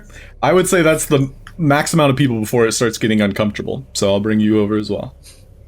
And so as you get a glimpse of this small window, and as you're looking inside this woman who is currently sitting directly in front of it, you can tell that this appears to be some kind of vanity mirror, as though there's a wardrobe that she is seated at, and this would be like a place for a woman to do her makeup or to prepare for an event. And you can tell that she is very well established in the world. And she seems to have this glimmer to her skin. She's very well dressed. She has a nice flowing robe that goes all the way down past her ankles, and she just smiles. Seeing each of your faces, you can tell. Make an insight check, each one of you that are in this room. how big is the room? Oh, it's like an altar. It's more or less like you're in a sacred place. Like this entire maybe like 5-foot square. You're all kind of like crouched down before what appears to be a seed that's embedded on like a natural pedestal that is essentially providing energy for the entire tree. It's literally the heart of Terra Gaia. And so as you're kind of like face to face with this individual, you can tell that she is studying your faces and that she might be, you know, a part of something bigger, and it might be that she is now your enemy, just to put it bluntly.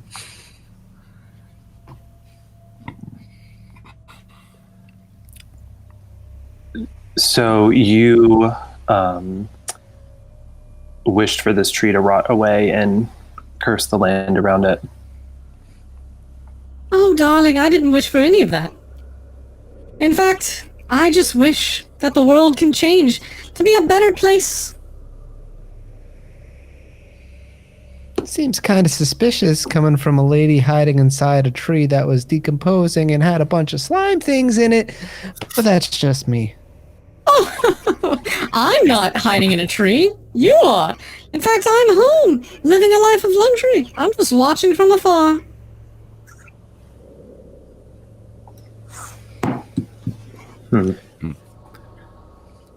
Are we Sounds able like to like you do. reach the mirror or anything like that? So think of it as like a porthole. It's literally a window. Like you could try to go through it, or it's honestly small enough for you, Laszlo, specifically, but the rest of you would not be able to fit through it. Ooh. Salvatore clasps his hands. Salvatore clasps his hands together and motions for him to give him the step up. I guess I'll try to step up there Oh no. and examine. I also like. I cast guidance on Laszlo if I see him doing this. I kind of before I want to do it, I just want to like take a big, you know, gauge of my surroundings and how this portal is working and see if I can understand the mechanics of what's going on with this portal and how she's able to like view from afar. Sure, make an That's Arcana check. possible. Yeah. So while you're not very familiar with portal magic, this seems to be like a two-way mirror of sorts, and perhaps like expending a little bit more arcane energy of some kind or fashion, it could become something passable. As in, like, you could step through it. However, for the time being, it seems to only be intended to view both sides. Okay.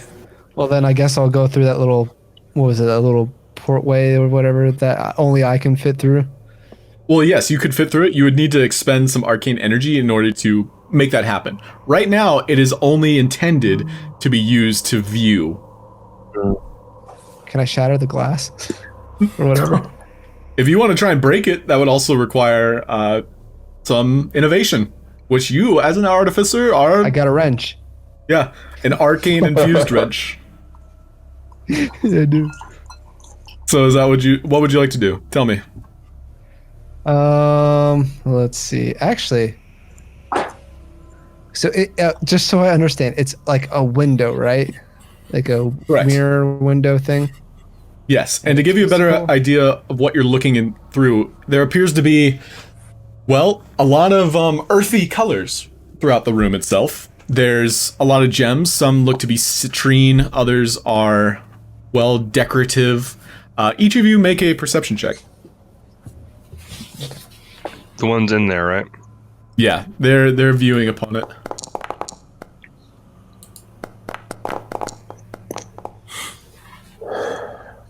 Sure, Laszlo and Kai can note the citrine and tourmaline gems that seem to be embedded in nearly anything of value.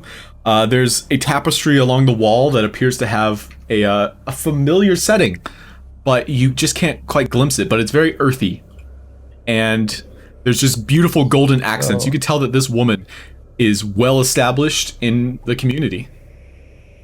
Citrine And unfortunately, what? tourmaline. I think it's the right gem. Tourmaline. Tourmaline.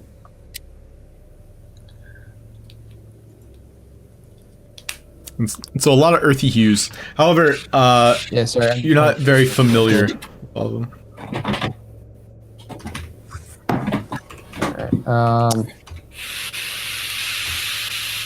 Caleb, can you mute yourself?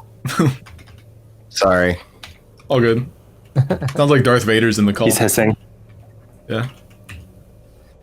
Well, do you guys have any other questions for this mysterious lady before I begin my operation? Operation? Whatever do you mean, darling?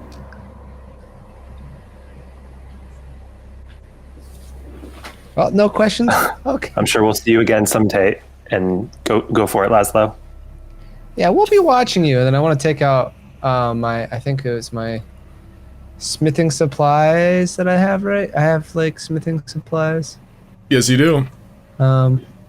Which I would assume would have hammers and stuff like that. And I want to, like, take, like, a big chunk out of the window mirror. Right where Okay. her face is. Sure. Because your weapon is already infused with arcane energies, the fire, in fact, go ahead and make a normal attack.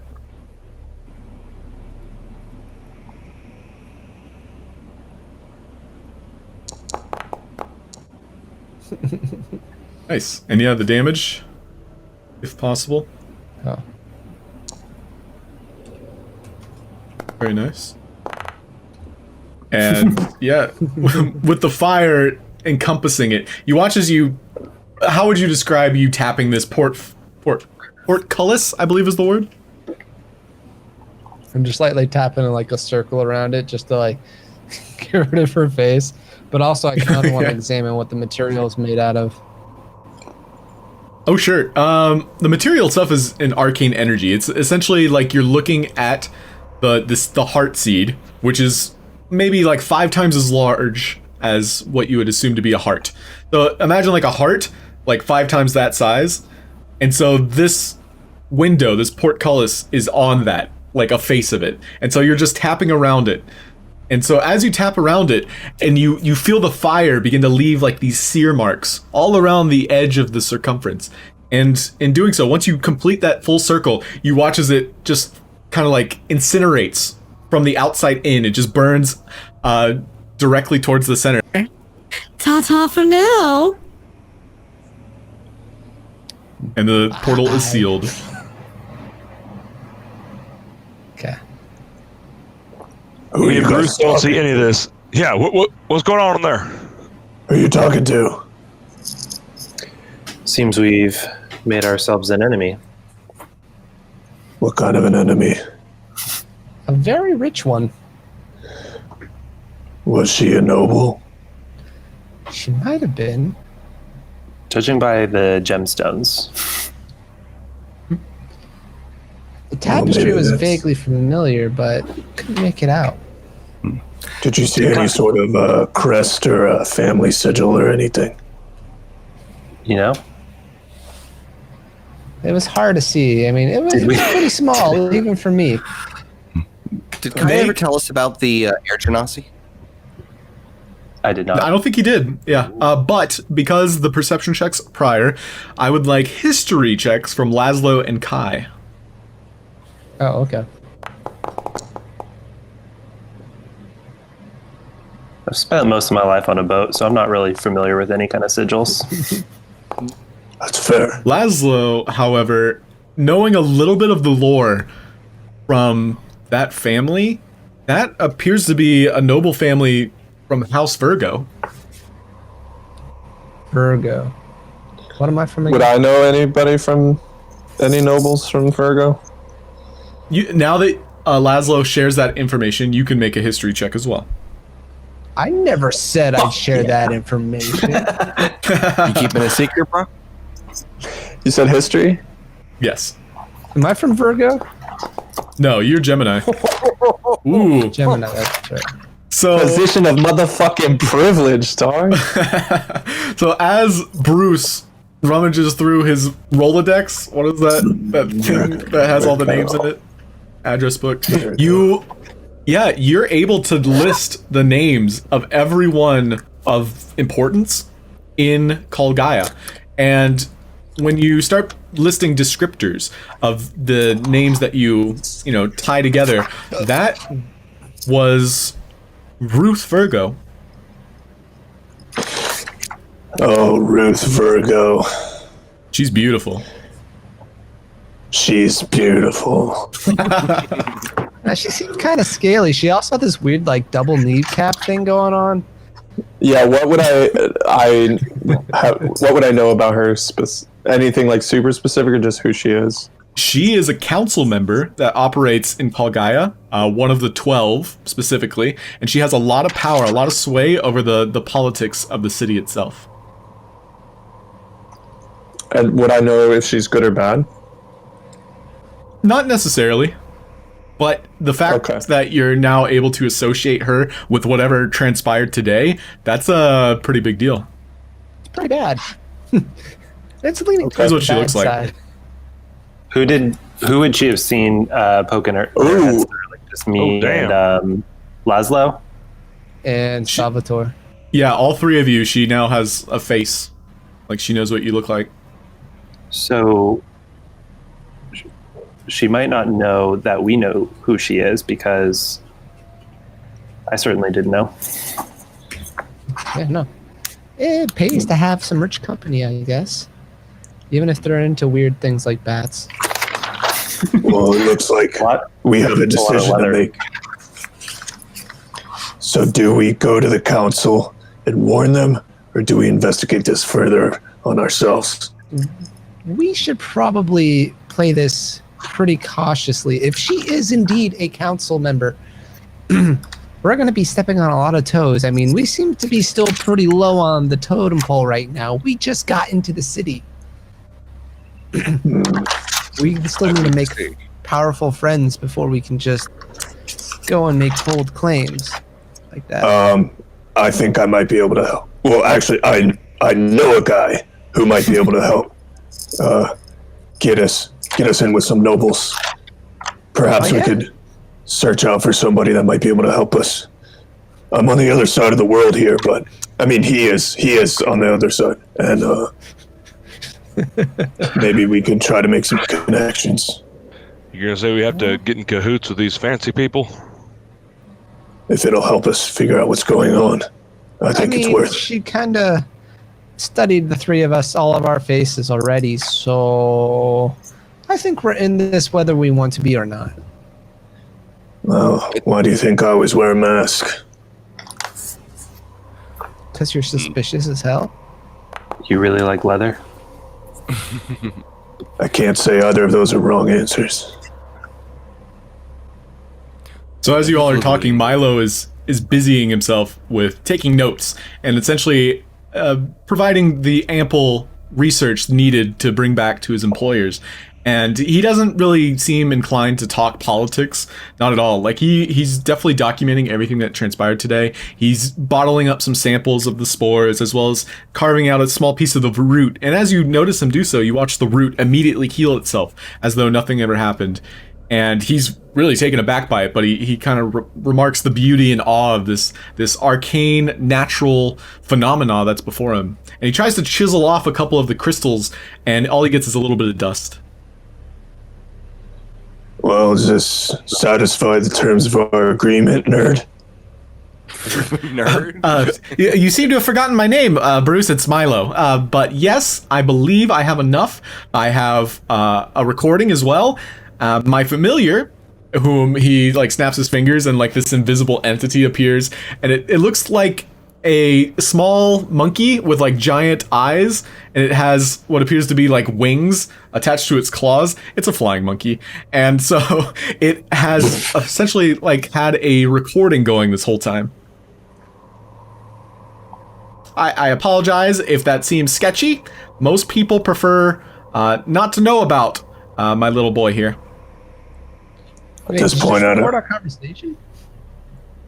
I mean, yes. He research. seems a little embarrassed. Delete it? Why? You should delete that. Why? Because we're friends, and friends don't spy on other friends, am I right? It's literally taking in my vision, my experience.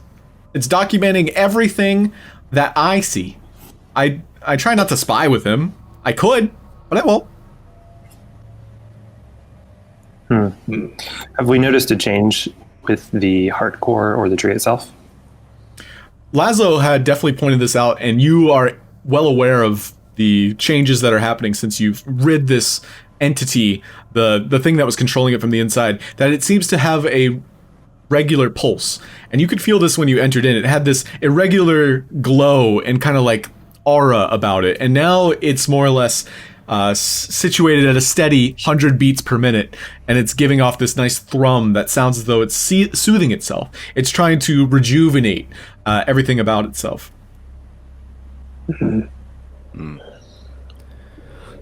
Well, Druid, do you think we should do anything with this seed, or is this going to heal itself? Did Milo do anything with the seed? I thought he just took care of the Seed? What seed? Oh. And you're all actually aware that Milo never knew you had a seed. Well, yeah, where did we get that again? I can't remember. You found it in was the in chest. the top of the. Yeah. Okay. Was it from the tower? From Smith and Wesson. Yeah, it's the same Yeah. chest. Yeah, in the sewer, or not the sewer, but that like aquifer. Yeah. Should we put it inside the heart? Well, if it doesn't need it, then perhaps this thing could be of use elsewhere. Probably help, though, but I don't know. Do you share the Maybe we information could add- with Milo? And why not? I guess so. Yeah, sure. Do you know anything about this? Wow. I can't say I've ever seen one in person. That is extremely rare, mind you. We could use it and, well, siphon its energies into the tree. I know for a fact that would speed up recovery. Or, just hear me out, fellas, we could bring it back to town. Maybe we can get a little bit of extra cash for it. Ooh, it seems a little greedy. I'm not in it. Yeah, I think we should restore the nature and goodness. Perhaps we could make a whole new colony with it. I think that our knowledge that we are the ones that saved the tree could also go a long way towards getting us some ka-ching. Yeah. Alonso, I think we should be the better people here, though. since this is your neck of the woods here, do we want to help speed up the recovery of the tree? Is that what you feel inclined? Well, I mean, honestly, I don't care too much what happens with the area as long as my dad lives here, and he loves it. So, yeah, I'd like to keep it going. So, if we could use that seed, I think that'd be the best thing to do for everybody. All right, I'm gonna try to bring it to the heart core. Okay. So you bring it to the heart core, and you go through the eggshell perimeter once again, and this time you feel as though there's like a thrum as you unwrap the seed from its covering. And as you get closer, you see it begin to like blossom in the smallest of ways, where it appears to be using these sproutlings to kind of lash out at this earthen energy, this core that seems to be hurting and needs a little bit of extra help to recover itself. And so what would you like to do as you approach this beating crystalline heart as it's thrumming? I will hold it close to the heart core and cast Druid Craft on it, maybe to help it sprout a little bit more, and give it a little bit of water. Okay. Go ahead and roll nature check with advantage.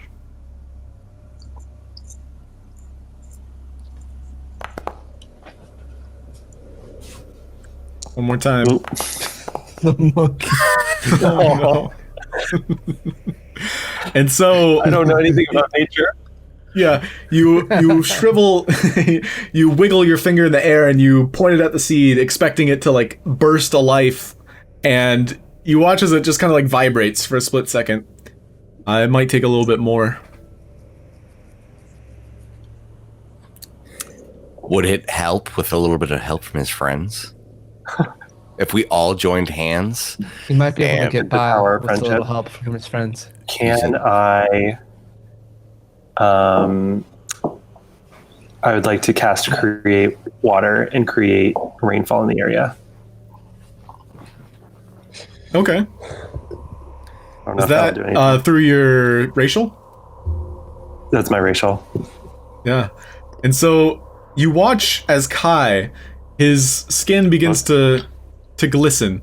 And as though he's sweating, it's as though his life essence is being downtrodden and it falls to the ground itself. And as you recall, there was blood that seemed to be pooling along these puddles that accompany these vines, these roots. And you watch as Kai's essence, as it leaks from his body, it spreads out and around and into these different pools, and the blood itself begins to dissipate.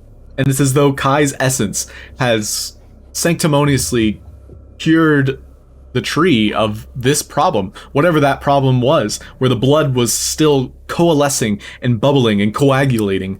The blood is now seemingly gone. And the seed itself, the seed seems to still begin to thrum, but this time with such an energy, like an excitement now. Does anyone else like Is to it help raining in any in the- way? Is it in the Yeah, whole do we all notice area or this? just over the thing? We'll say it's the entire area. It's basically being amplified. Okay. All of the druidic energy that Kai is putting out is amplified by this sacred ground.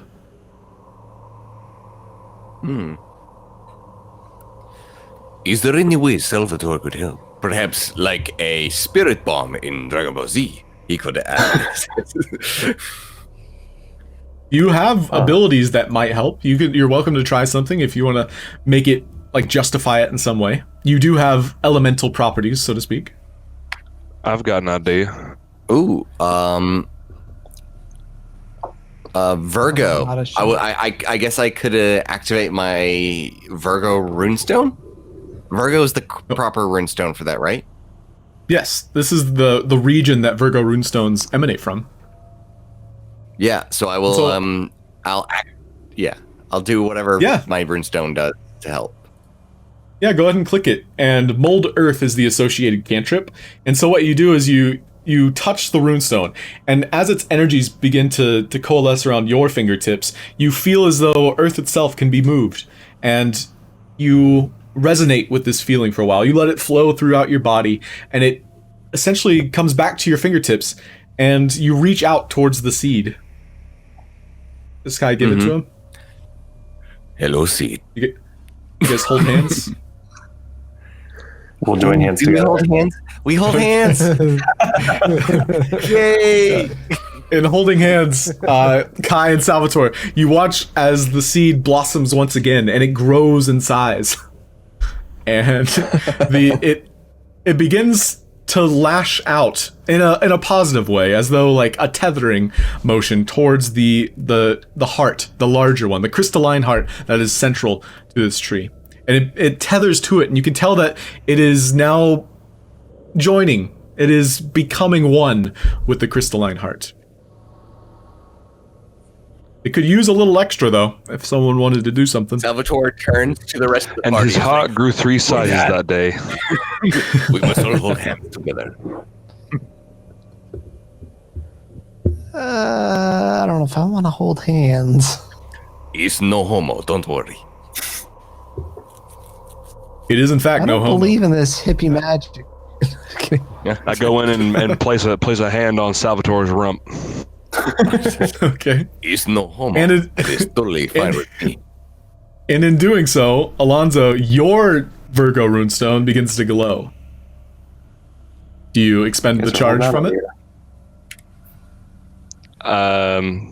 Yeah, I will definitely mold some earth. Yeah, and so the cantrip Mold Earth begins to radiate from the runestone, and you watch as it encompasses the stone itself as you keep it in your pocket, but as you pull it out, you watch as dirt and dust begins to coalesce like a sphere around it, and then it comes down and up your arm, and then it flows through your other arm, just globetrotter style, over to Salvatore's ass cheek, and then Salvatore, ooh, it directly goes straight to the seed, and the seed itself lashes out once again, a new tether forming where the crystalline heart is, and the seed begins to be drawn directly into the heart core. This feeling Nice. is new, but good. And so you seem to have done a good job. It only time will tell, to be honest. Is there anything else you'd like to do? You watch as the seed is now being encompassed, more or less like a giant zit is now on the heart core, and the zit is the Gaian seed. Alonso just kind of takes a moment and just kind of breathes in the beauty of nature he's seeing growing inside here, and kind of just gives it a nod, walks out. Mm-hmm.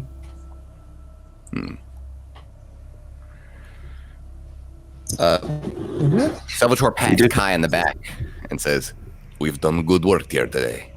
The seed looks to be sprouting. The world seems to be saved." And he walks and follows Alonso.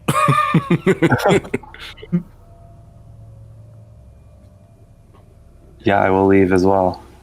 I don't know about the world, but we've definitely done this area some good. Okay. And as you go to leave, Kai, Yeah, we need a...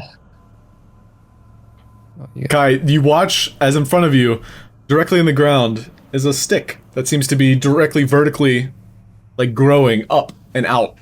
And it seems to be kind of like moving along the ground towards you. And at this time, it's about 3 foot out of the ground, and it still continues to rise. Ooh, I paid attention to the stick. Okay. As it continues to get closer and closer to you, it seems to be wrapped with vines, and at the top, it seems to be sprouting berries of sorts. And as it gets closer and closer, you can tell that it's taken the shape of a quarterstaff. Oh. Oh, shoot. I will take this quarterstaff if the tree is offering it to me. And it does so. As soon as your hand grasps it, it removes itself from the ground, and it glows in your hand. And you watch as the vines itself, they begin to coalesce, and as though your own essence was returned back to you tenfold. It's as though the vines turn translucent and watery and icy, and it seems to be an extension of your own hand. It's a magic item. Ooh. Our first real magic item. This is I exciting. don't think anybody can identify it. I can identify, but I'm all out of spell slots. Looks like a stick to me. Um, we can maybe meditate on it later. I wouldn't mind a If I get meditation good or long two. Rest, if we can get just like get a good night's sleep, I could take a look at that thing and figure it out for you. Should we just head back to Maku's place? Yes. Wait, I what's think Marco? Bruce really wants a rest here, yeah. guys. This is what I'm picking up on. so tired. Yeah, me and I'm good for a rest. Bruce kind of got mind fucked over there. My head is killing me. Hey, cool stick. How much you. how much time do we have left to get back? Well, job's done, to be honest, friends. Like, we had that week to essentially accomplish what we need to do, and we did so. We made that time limit happen. So I am much impressed with all of you, and I will be writing great feedback. You all get a 5-star raving review if you ever apply for the Adventurers Guild. Hey, that's pretty cool. And you know, Milo, you almost died. Can you believe that? It was so close. Holy shit! You're telling me? You're telling? Whew. I'm ready to retire. You did a good job. You did a good job. There. Yeah, you held your We own. did a good job. We did a good job. High fives, everybody! If you're ever wondering who five. actually I'll saved give your him a life, high five, but it's a low say, five, really. Salvatore actually saved your life. That's true. I mean, if I were to tally up the scores, you would all be tied because you're my friends now. Sorry, I called you a nerd. You know what? You aren't the first. You won't be the last. Thank you, Bruce. And so you all leave. Let's go get some sleep. Yeah, let's go Yes. get some sleep. And Out. did we ever return to that doctor's house? Should we check on the warden? Did this? It's Strange kind of far experience. away, right? right now, actually. How's our So the doctor- friend, what about the gorilla Dr. who's outside Elric? fighting the Taking a beetle? look at your dad. Yeah, that was Dr. Elric. He's in Deep Rock Port. And just to give you a better idea of the geographical location you're in, think of it as like a I triangle. know we're not so, there. Right. That would be about a day's travel. And it's also a day's travel to get to Deep Rock. And in Deep Rock, there's a train that'll go straight to Deep Rock Port. So if you want to go to Deep Rock, I know that was on the agenda. Yeah, I was just gonna say we should sleep maybe at that warden's place, and then maybe check up on that doctor because we never fully resolved that. That sounds good. Does the forest seem like less like corrupt? You step outside, and one thing you'll notice is a lot of the crystals, especially those that looked a little bit more corrupt than others, they seem to have kind of erupted and exploded. And those that seem to be in a better state of mind, so to speak, they seem to have expanded or budded with new growth. And you can tell that you've made a good impact on the direct world around you. It's as though the tree itself has begun to show signs of recovery. And as you step outside, you see a familiar face, Barack Obama, and he's currently riding on top of the carrion beetle as you approach. Whoa, Nelly, hey, oh. Well, guys, it looks as though you did what you came to do, and by golly, I'm proud of you. Tell me about it sometime, huh? He's the assistant warden, right? No, he was the previous warden. The old warden. And he's an Earth Salvatore. We'll tell you all about our adventures if you tell us how you tamed that beetle. Oh, this old guy, well, you know, I had a good conversation with him. After I smacked a couple shits out of him, he finally listened to me. And he's a good guy. He was here to protect the tree. And it's just as I imagined. He thought we were here to harm it, because all it's been doing is hurting. I see. We all have to hurt sometimes. If you want to hear our story, do you have a place for us to like lie down, maybe catch a few Z's? Well, I mean, I don't, but I can... Oh, yeah, Yeah, I can sum it up, maybe some protection for you if you guys want to rest over in that tree house there. That's where the warden used to sleep.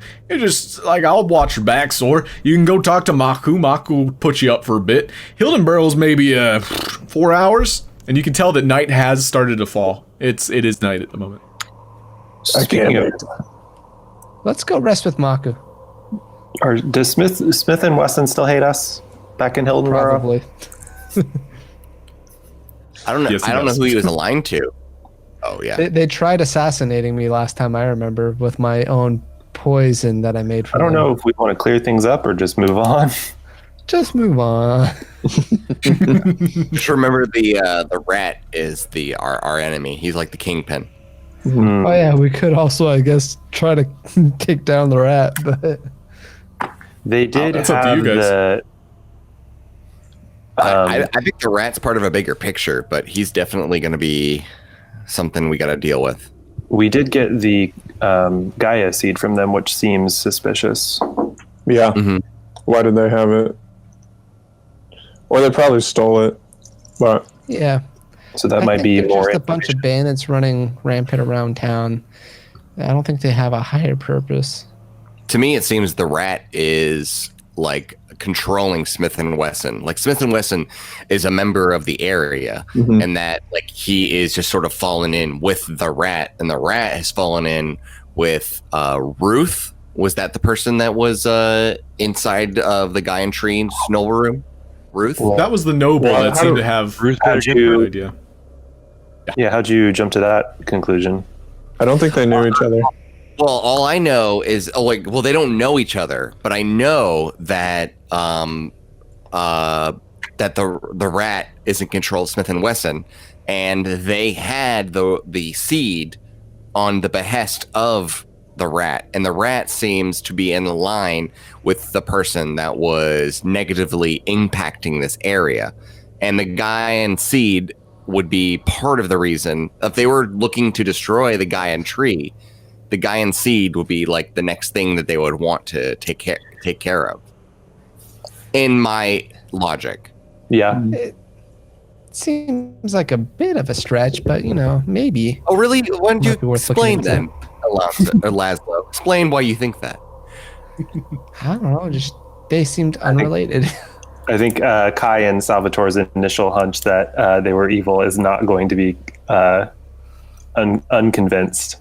I think finding the evil rises. I'm not saying they're not evil, but I mean, being they in could be possession. separate evils.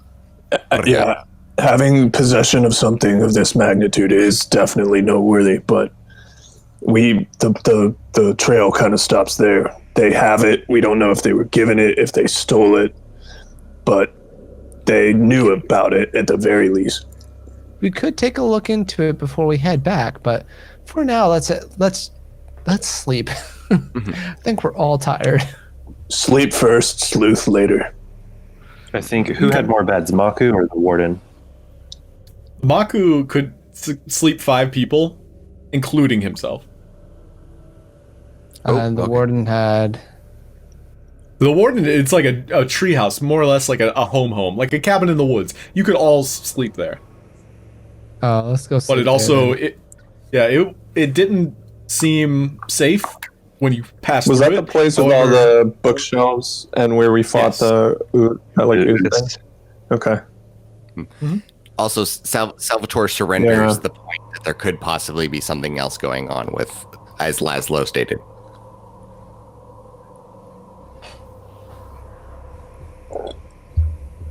So where would you guys like to sleep? This place is kind of dusty. The nearest and most comfortable. Ugh. Listen, I mean, if you're saying if Mako can take 5, including himself, one of us will be on watch outside. So that's perfect. He's got 5 beds, right? Oh yeah, that's true. We could just Including himself. So all of us could sleep at once if we really wanted to. No, we got 6, including him. Wait, What I'm saying is that one of us is not going to be using the bed. Yeah, we'll unless take shifts. We'll bunk with Maku. That's a really good idea. Yeah, someone needs to take shifts. Mako, you take first shift.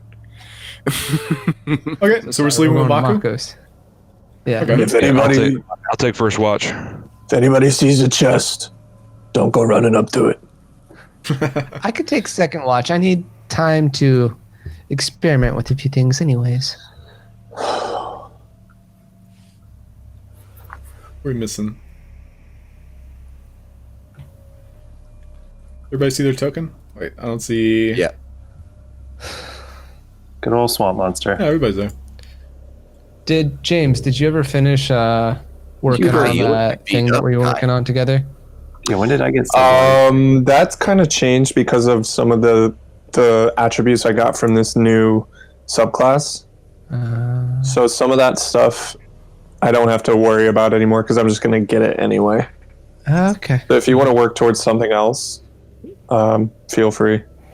Is there anything that you want me to specifically work on?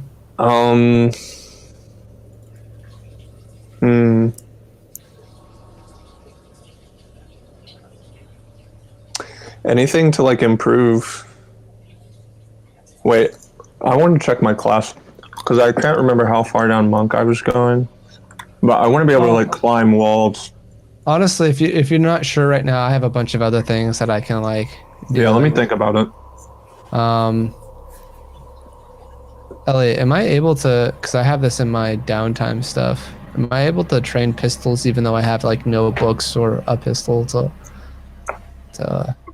use? So pistols, we can work towards. So right now you've made a grappling gun, and I will say that is like the first part of, making a pistol. It's basically like the first project you would do to learn how to make a pistol. So essentially because you succeeded with your grappling gun, research, the next one, which would be 40 points total, is to make a pistol. How's that sound? All right, yeah, I'd like to research during that when I'm on guard duty, Cool. as well as make my experimental potion. Very cool. And so, yes, you can also make a grappling gun if you want one for yourself. Because Bruce is now proficient because of how we're doing his monk subclass. He is already proficient with it, and he gets it as a key point. So it's basically like you made him his grappling gun, we'll say, for like canon's sake. But you now understand how the mechanism works. So it's literally like the first step in order to make a pistol. So now you just need to roll a couple more times during downtime, and boom, you're able to craft your own pistol. Okay. Does standing Where's the watch count downtime as stuff? downtime? I don't wanna like insert that there if it's not. Yeah, I just put it at the bottom. Okay. And yes, Where's the downtime tab again? Sorry. underneath attributes, there's all the tabs near the top. Downtime's right underneath attributes. It's like the last tab, very last tab. So it's like attributes, inventory, spellbook, features. Got it. Yep. Okay. And those, yeah, whoever else wants like a downtime activity, feel free to suggest one. I.e., spellcasters, I would love to give you like new spells, for example. Let's train with that bolas. That is so freaking long. Holy crap. Are we doing downtime right now, or just talking about it? During long rest, I'm okay with, giving one of you downtime. If you are doing lookout duty, you do... Okay, fine. Everybody can get one downtime. Basically, everybody gets one downtime. I wanted to be fair, for sure. I was just doing it because I was keeping watch, but yeah, that works. You only need like 6 hours for the long rest anyways. All right, I'm going to bed. Night-night. Oh crap, where did my experimental elixir go? I deleted it. So you rolled a 6. I needed that. Chris, I have all of them. I have all of them. Oh. So which did you roll? Do you know? I got another transformation. Oh, okay. Gotcha. Okay, well, add it to your inventory. Alright, thank you. Having all of my key points is my favorite thing. Salvatore talks with Kai about the best way to attack an elemental. Ooh. Like a bad elemental, not a good one like him. Where's downtime again? It's in the tabs. Finding opposing elements. Oh, left. So you use the opposing elements. So, like, if you were water, you would use lightning, just like Pokemon. Just like Pokemon. And if you are lightning, you would use earth, just like Pokemon. Exactly like Pokemon. So also, in this universe, Pokemon's a thing. But it is now. Who's taking first watch? Alonso. Alonso. I was taking second. Okay. Yeah, how's Alonso's health points looking? They're pretty good. I don't think he got hit once. Alonso, make a perception check.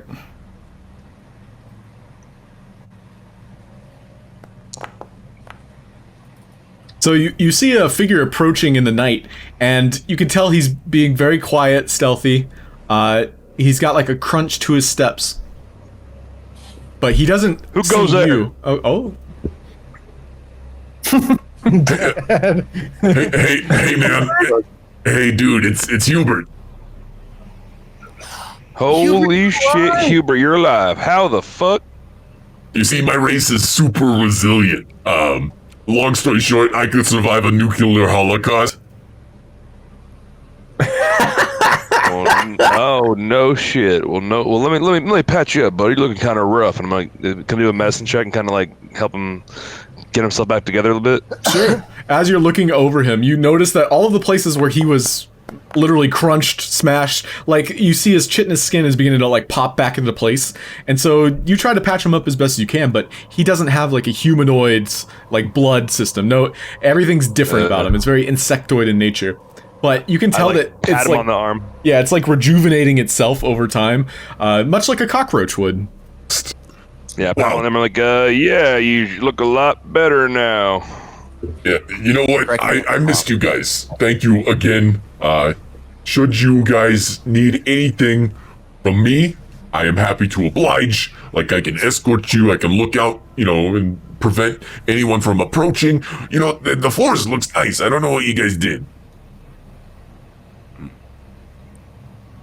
Oh, we killed this spore thing and another thing that was kind of red and goopy, and then the druid held up a seed and we all touched each other, and looks like everything got fixed. So Wow, that's some nature shit to me. Hey, listen, you're a ranger guy. Like, you like archery shit, right? Oh yeah, man. I mean, you see this here, and I kind of like pull my crossbow off. It was kind of funky, but I kind of like this little trigger thing. Oh, that's nice. Here, I'm gonna give you 3 of my family patented begrimmed darts. And so he hands you these darts coated in a acidic kind of toxin energy like combination. It looks as though he peels them like from underneath his shell. He like lifts it up and he takes out 3 darts and he hands them to you. So I'll add them to your inventory, but they do 1d4 plus 2 piercing damage and an extra 2d6 poison damage. Shit. Nice. And they have the same stats as like an actual like dart, like the item. Yeah, it's just like a dart with poison attached. Yeah, cool. Hell yeah. Salvatore jumps up, hearing his voice, and runs forward. And You're asleep, bro. Make a perception check with disadvantage, Salvatore. All right, well, there you go. Passive perception. Tell that kitty cat that I really enjoyed his Scooby snacks. And with disadvantage, I don't want him to wake up in the middle of the. Okay, he's here now. So Salvatore breaks out of the house, comes running. You see Hubert there, covered in this chitinous kind of these scabs that have begun to like seal themselves with his version of blood. It's like a greenish liquid. I just run forward, embrace Hubert, and feed him rations. From now. This is embarrassing. Alonso, turn around. And I feed I'm gonna Hubert, go to bed. I feed Hubert from the hand. Like he's like some sort of like a pet. Oh yeah, he doesn't have any shame. 0 shame from Hubert. He's like mawing it out of your hand. Oh man, this is good. You're my little buddy. Salvatore, this is goodbye. I need to find my family, and well, I needed to show you guys that, when love has a will, it has a way, and so I'll be on my way. Hubert, I've already said goodbye once. I don't know if I can do it again. It's not goodbye anymore, Salvatore. It's see you again. Whatever you say, my friend. He extends one of his clawed arms. It's like 2 fingers and a thumb. And he goes to grasp yours. Whatever you say, from now on, we are brothers. He nods, and his 3 other arms all put themselves on top of your one. Nice. Thank you, Salvatore. Thank you. Hubert, wherever you go, remember the name Salvatore. For whatever I do for you. I will name my firstborn and probably my 9th born after you. Salvatore! And he salutes you, and he does like a bow. And he gets on all 4s and he skitters off into the night. That was beautiful. Real Pixar moment right here. Yeah, right. And scene. Credits roll. It's all about Hubert. So this whole time. Yeah. No, dude, I like the idea of a roachling just being immortal. Like normal roaches. That's so good. Can't die. Yeah, especially the way he died, like in the acid like that. Yeah. Yeah, I totally thought he was dead for real. Right. But yeah, the rest of your long rest goes by without a hitch. It was the right decision to sleep in Maku's house. Just for funsies, I would have sent some giant spiders at whoever was taking watch in the tree house. Oh god, that would have sucked ass. Mm-hmm. Oh man, good thing. Yep, go ahead and do your... Yeah, we got the brains. So do your long rest buttons. And we'll be wrapping up tonight, but what direction are we going? Where do you want to head? Shit, how do we get paid? Do we want to head Money. back to the town where the doctor is so we can make sure Alonso's dad is all right. So, to clarify, Alonso's dad is in Deep Rock. The Dr. Elric, he's in Deep Rock Port. And so it's like a triangle from Hildenborough. Hildenborough, you would go northwest is Deep Rock Port, which is closer to Gaia, which is in the center of the world. But Deep Rock would be a different direction, but there is a train at Deep Rock that would make it faster. Okay. Well, if I know anything, there's this disease that killed your parents and that could be killing my father is a right nasty one, and I don't think going back to the doctor right now to confront him about his atrocities that he's committed is going to help us. So I think we should go ahead and we need to go on and just keep on moving. And actually, wait, hold on. You never got to see check your dad though. Yeah, I know. Hold on. I'm doing some mental math in my head. I do want to see my father, but he is in quarantine, so I'm gonna have to talk to him through a door. It won't be very nice, but we'll figure something out. But let's go confront that crazy man about his daughter first, and we can go see my dad on the way back. All right, sounds good. All right. But I do know when we get back to Gaia, we've got some serious digging to do. We'll become You are most super right, my sleuths. We'll be extra sleuthy. My favorite. Okay, so are you going Oh, to Hildenborough or not? I don't think any of us really care. Okay. Well, this is because Kai does not care about Hildenborough. Well, how about this Wherever question? Are you the going doctor through? is. Are you going through Hildenborough, or are you I avoiding think we should Hildenborough? avoid it. Okay. We should definitely avoid it. Me and Kai definitely are avoiding it. Well, not all of us have to. If there's anything we do need to do, there. Well, I mean, they don't like me either. Yeah, I So think it's just me and Alonso are the only ones that are like.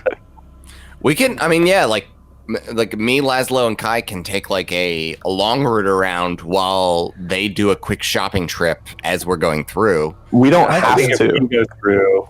They probably think I'm dead, so. And I got a potion of disguise self. You can just be Kyle again. Yeah, you're Kyle. Is there anything in town that we would need to do specifically? What was the whole thing with the bakery? She's doing some shitty shit, dude. Like she's like fucking using like enchanted shit to like make her baked goods seem better than they are. And she was part of the rat crew. Yes. Okay, so we've got Rat, we've got Alonso's dad, we've got Crazy Doctor, and then once we get back to the main city, Ruby Virgo. I mean, the real question is have we fulfilled our duties to Milo, and can he go back by himself, and we can do whatever we want, and then go back and collect our fee? I think we need to get him to the city. So when we go see the doctor, we can make sure he gets safely into the city and on a train to Gaia, or on a plane, whatever you call them. Yeah, so I guess you're right. Yeah, we should finish our job, and then we can investigate the rest of these things. But if we go to the port, then Deep Rock, where Alonso's dad is then out of the way from there. So then we're backtracking, essentially. No. I want to clarify. We're going to go see Dr. Elric. He's in Deep Rock Port. Right. And we're going to get Milo there and send him to safety, and then we will confront Dr. Elric. Okay, that sounds good to me. That's the route I think we should take. Okay. What do you think, Kai? Does not care about seeing his dad. Alonso wants to see his dad after, because he's in quarantine. I'm only gonna see him through the wall. I'm less interested in seeing him and more interested in saving him at this point. If he has got a disease similar to what Laszlo's parents has, then I know we've got to do everything we can to try to find a cure. More than just talking to him is not going to help. Wasn't that part of what we were doing here? Yeah. What did we progress on that at all? I can't remember. We saved the Gaia tree, like which was so causing long, the whole issue. Oh, okay. I thought we had to get a salve or some shit. I thought that had to do with the doctor himself. Because weren't we supposed to bring back? This is Alonso's Chimera anime head. arc right now. All right, we're solving Alonso's anime arc, and Well, now hold on. I don't like that kind of spotlight. I thought.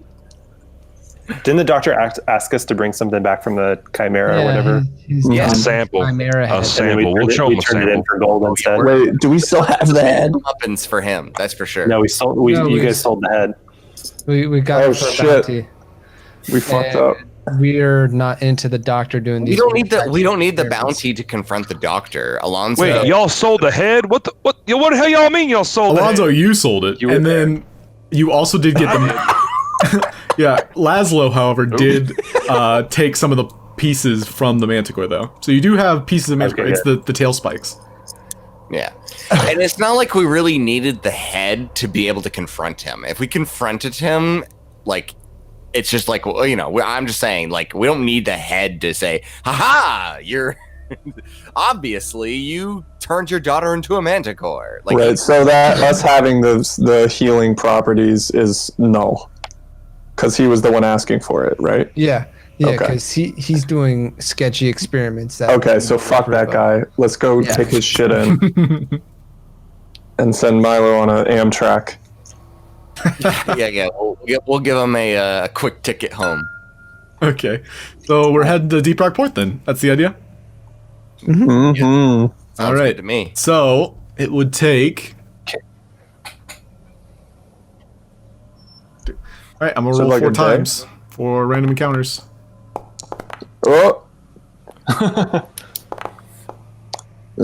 Nope. Okay, so you guys are able to traverse the area without a hitch. You rely on Alonso's survival techniques as well as his upbringing in the area to navigate this earthquake-like terrain, which has so many niche like hiding spots for things to jump out at you. You actually see that there's a couple caravans of what appears to be like green-skinned tribes of orcs and lizards and like a barbarian type feel to them. However, they seem to be very aggressive, and so you take the time to hide out in one of these crevices as they pass by, and you avoid all conflict that could arise.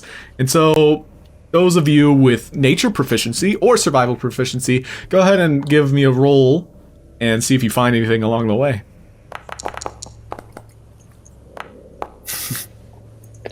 I'm too busy trying to figure out what the staff does. Oh yeah, let me identify that real quick for you. Oh, nice. I guess I could do that now. Can I do you that help me along with the that? way? Sure.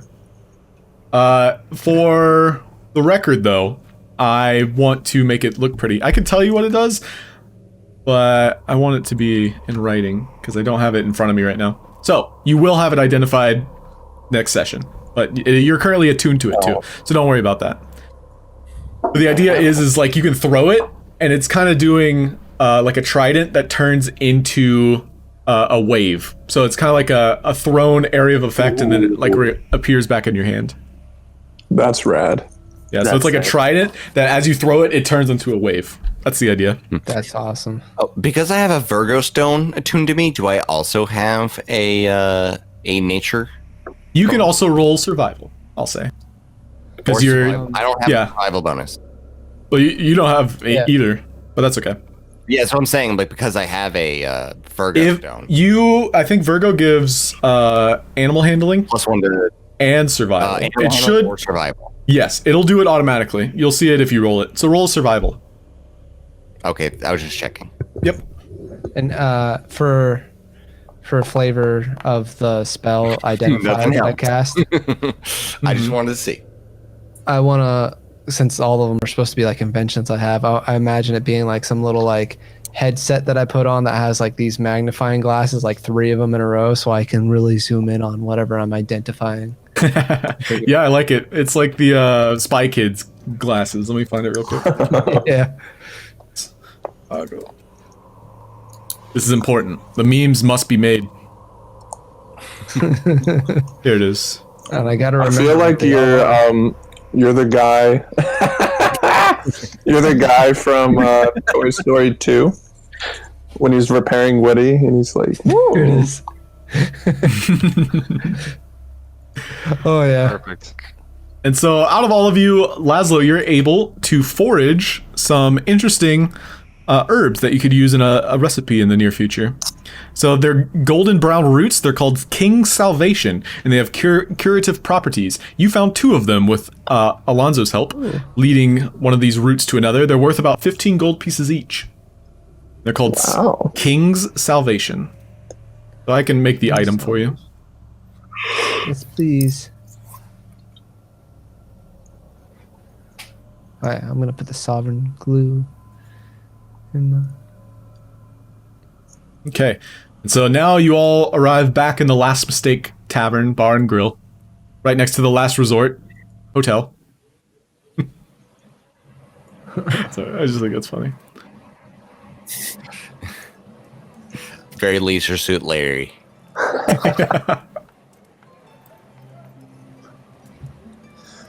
This place. Yep, this was the Deep Rock Port bar. I gotta take my shit off.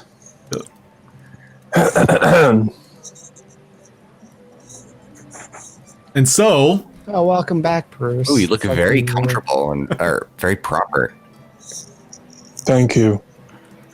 as you all go to sit down, there's actually like a journalist who's going about and handing out newspapers for the price of 1 gold piece.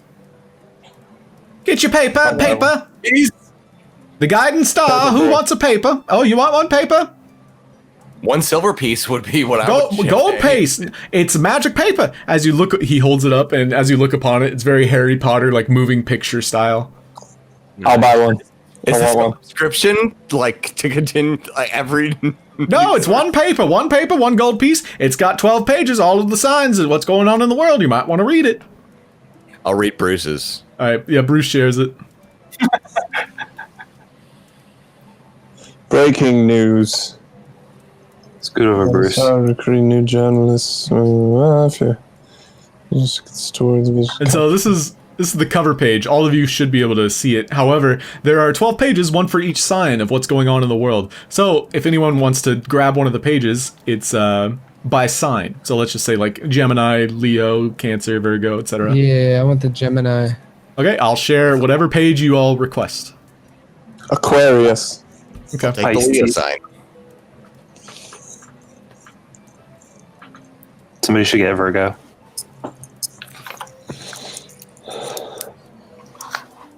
I'll buy everyone some drinks too while we're here.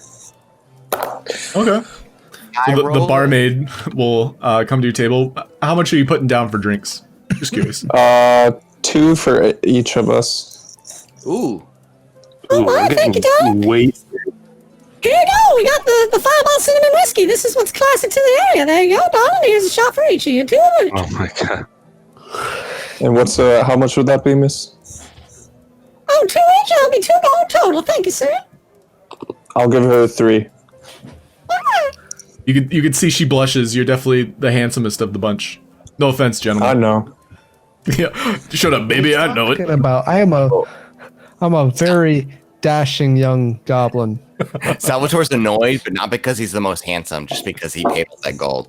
Yeah, right. Salvatore's very, just very frugal. He's just like, fuck you.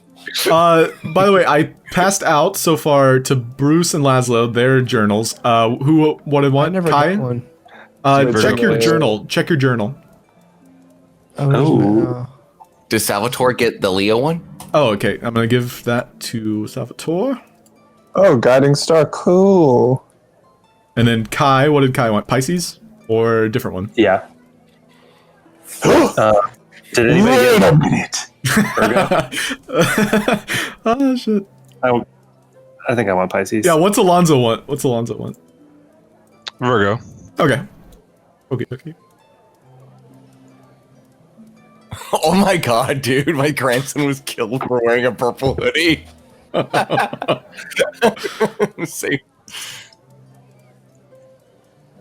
There's just some fun plot hooks that may or may not be relevant or something you want to pursue. This is absolutely ridiculous. Do I know anything about these vaccines? Make a medicine check.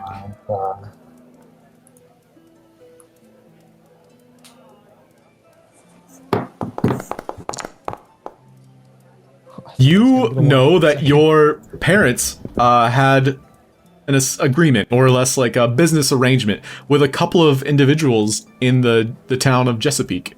And so, yes, you might be very familiar with the individuals who run that vaccination like program. But the pale plague's not the same thing, is it? Or is that what it is called? Sorry, it's been a while. Oh no, this is me putting names to the concepts that you guys are, piecing together. Yeah, your parents suffered from the pale plague. Okay. Salvatore would like to just make an impression upon the group to say that, like, things are not right in Catan. We should head there. My people, they are suffering. Things are not right. Things are not right in Rotham. They're not. Things There's a right anywhere. there's a man on the loose there, a criminal by the name of the Fiddler. Oh my god. Well, at least he's not the diddler. Well, I guess in Catan things are a bit more ambiguous, not so centralized as one particular person. Perhaps it would be easier for yours. However, in Catan things are not right. Things Which I've is- seen aren't right everywhere. Chesapeake as well, but Which is we closer. probably need to take care of what's here first. Yes, these are for future times. But my city needs me. My They city don't needs me. deserve me. But they need me. Oh my god. Oh man, dude, there's so much lore right here. There's so much lore. Oh my god. So good. I don't like I'll go ahead and share all the pages though. Like now that you all have read, the page that you specifically wanted to read, I'll share all the pages with everybody. Ooh, yeah. I'm excited. Also, the world map is not popping up for me. I don't know why. It's on the image tab, but I will also put it in the text tab. Oh, okay. But if you refresh your journal, you'll be able to see other pages of the Who's newspaper. Capricorn? Capricorn is it's on the western side of the world, and it's a town of samurai. I know, but Ooh. is anyone in our group attached to Capricorn? Nope. No. It's the one of the other sounds- earthen signs. It sounds super fun. I love samurai. Maybe It's probably the place that was made for Allan when he was originally going to do Samurai. One thing that Alonso will let you all know is that to get to the Taran town of Gardenia or the Capricorn town of Choten, both of those are attached by train to Deep Rock. So Deep Rock has like a system underground that goes to both Earthen Kingdoms outside of Deep Rock. Whoa, demon attacks.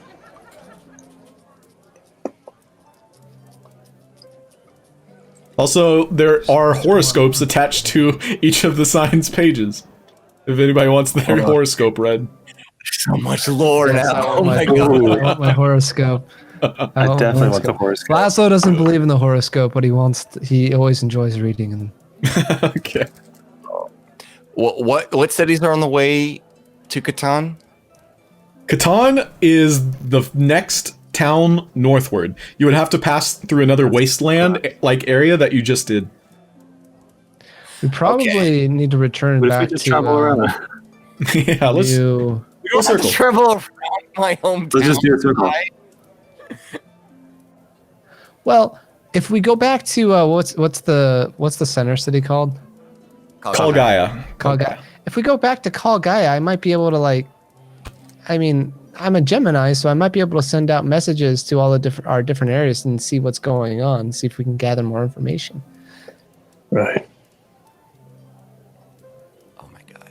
I'm super excited. There's so many new quests and This different is amazing. things. This world is so big and Yeah, the world literally just expanded by like tenfold. Yeah. These are all like and aliens ideas. Like, oh god, oh god, oh god.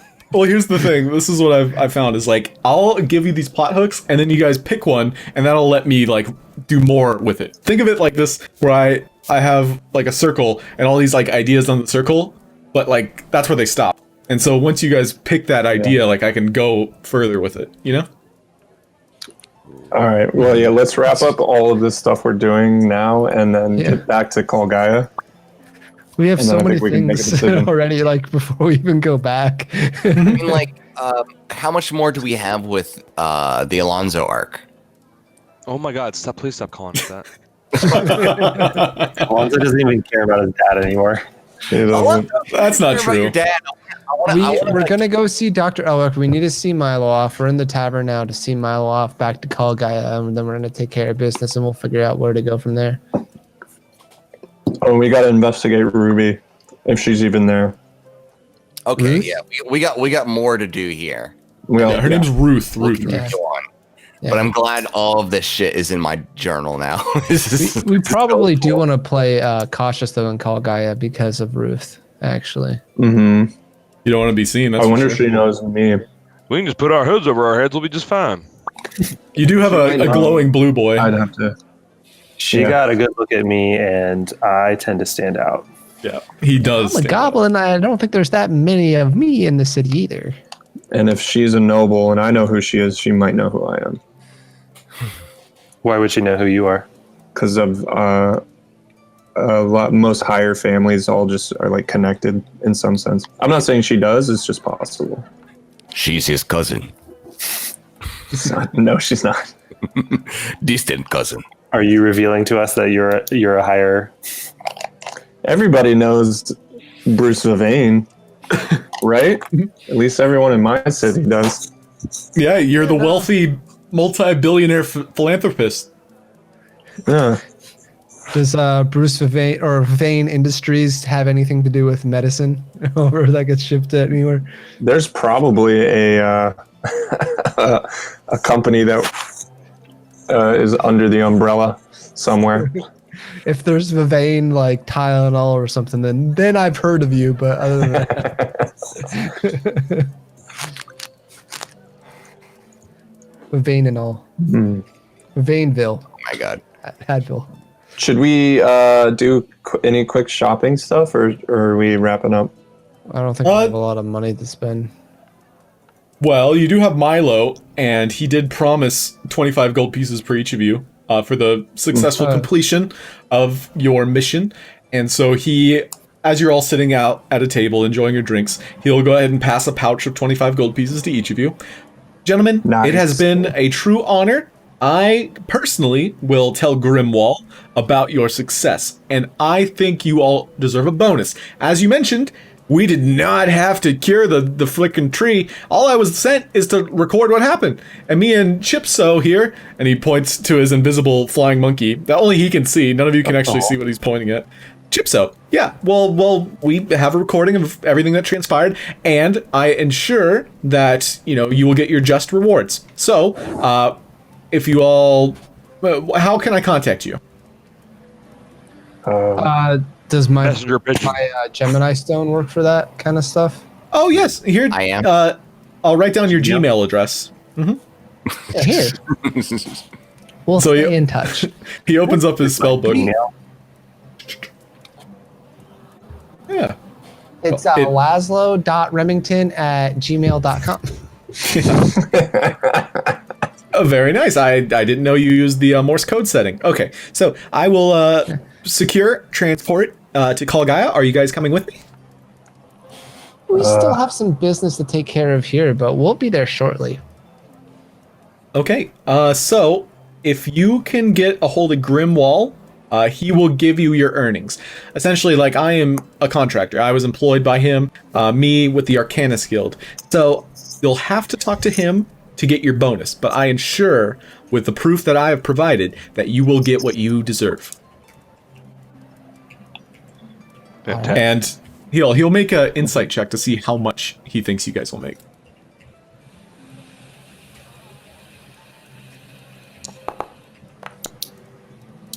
How does 100 gold each sound, fellas? That sounds See what we can do. lovely. Yeah, that's That's way too much.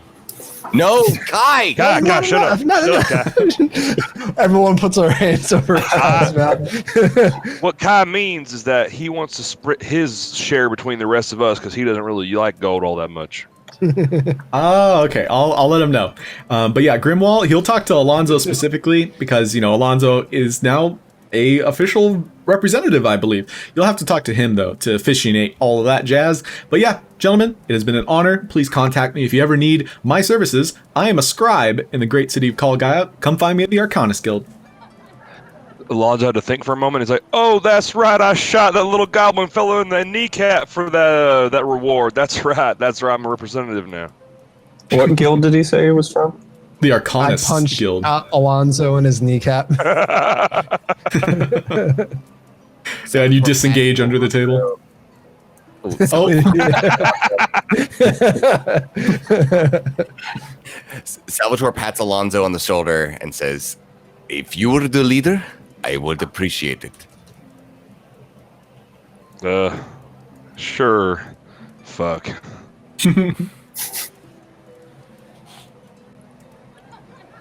Alright. Yay. quest complete. Love it every time.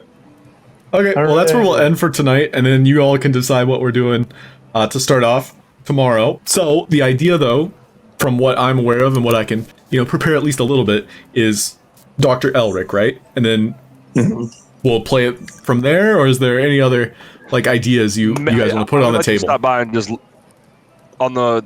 I would like to, after we visit Elric, my idea was to at least, like they said, I do want to see my dad before we leave Deep Rock. Like, I understand that, Deep Rock Port and Deep Rock are separate, but, before we go back to Gaia, I do want to, just kind of stop by and knock on the door and, say something to my dad, so. And for you, specifically, Alonso, you understand that the train system, you could do a round trip from normal Deep Rock to back to the port in less than a day.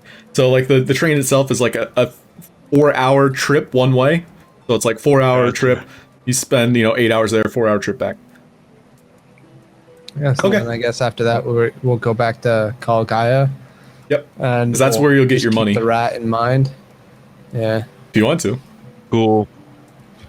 I'd like to do some. I personally would like to do some sleuthing in Gaia, maybe, and get more information about this news that we heard around the world for all our different cities. Oh, show. Yeah, sounds good. All right, guys, that was fun. Amazing. All right, that dude. was, Thanks, that was a DM. really good session. Yeah. Good night, everybody. Thank you, DM. Awesome. See you guys. See ya. All right.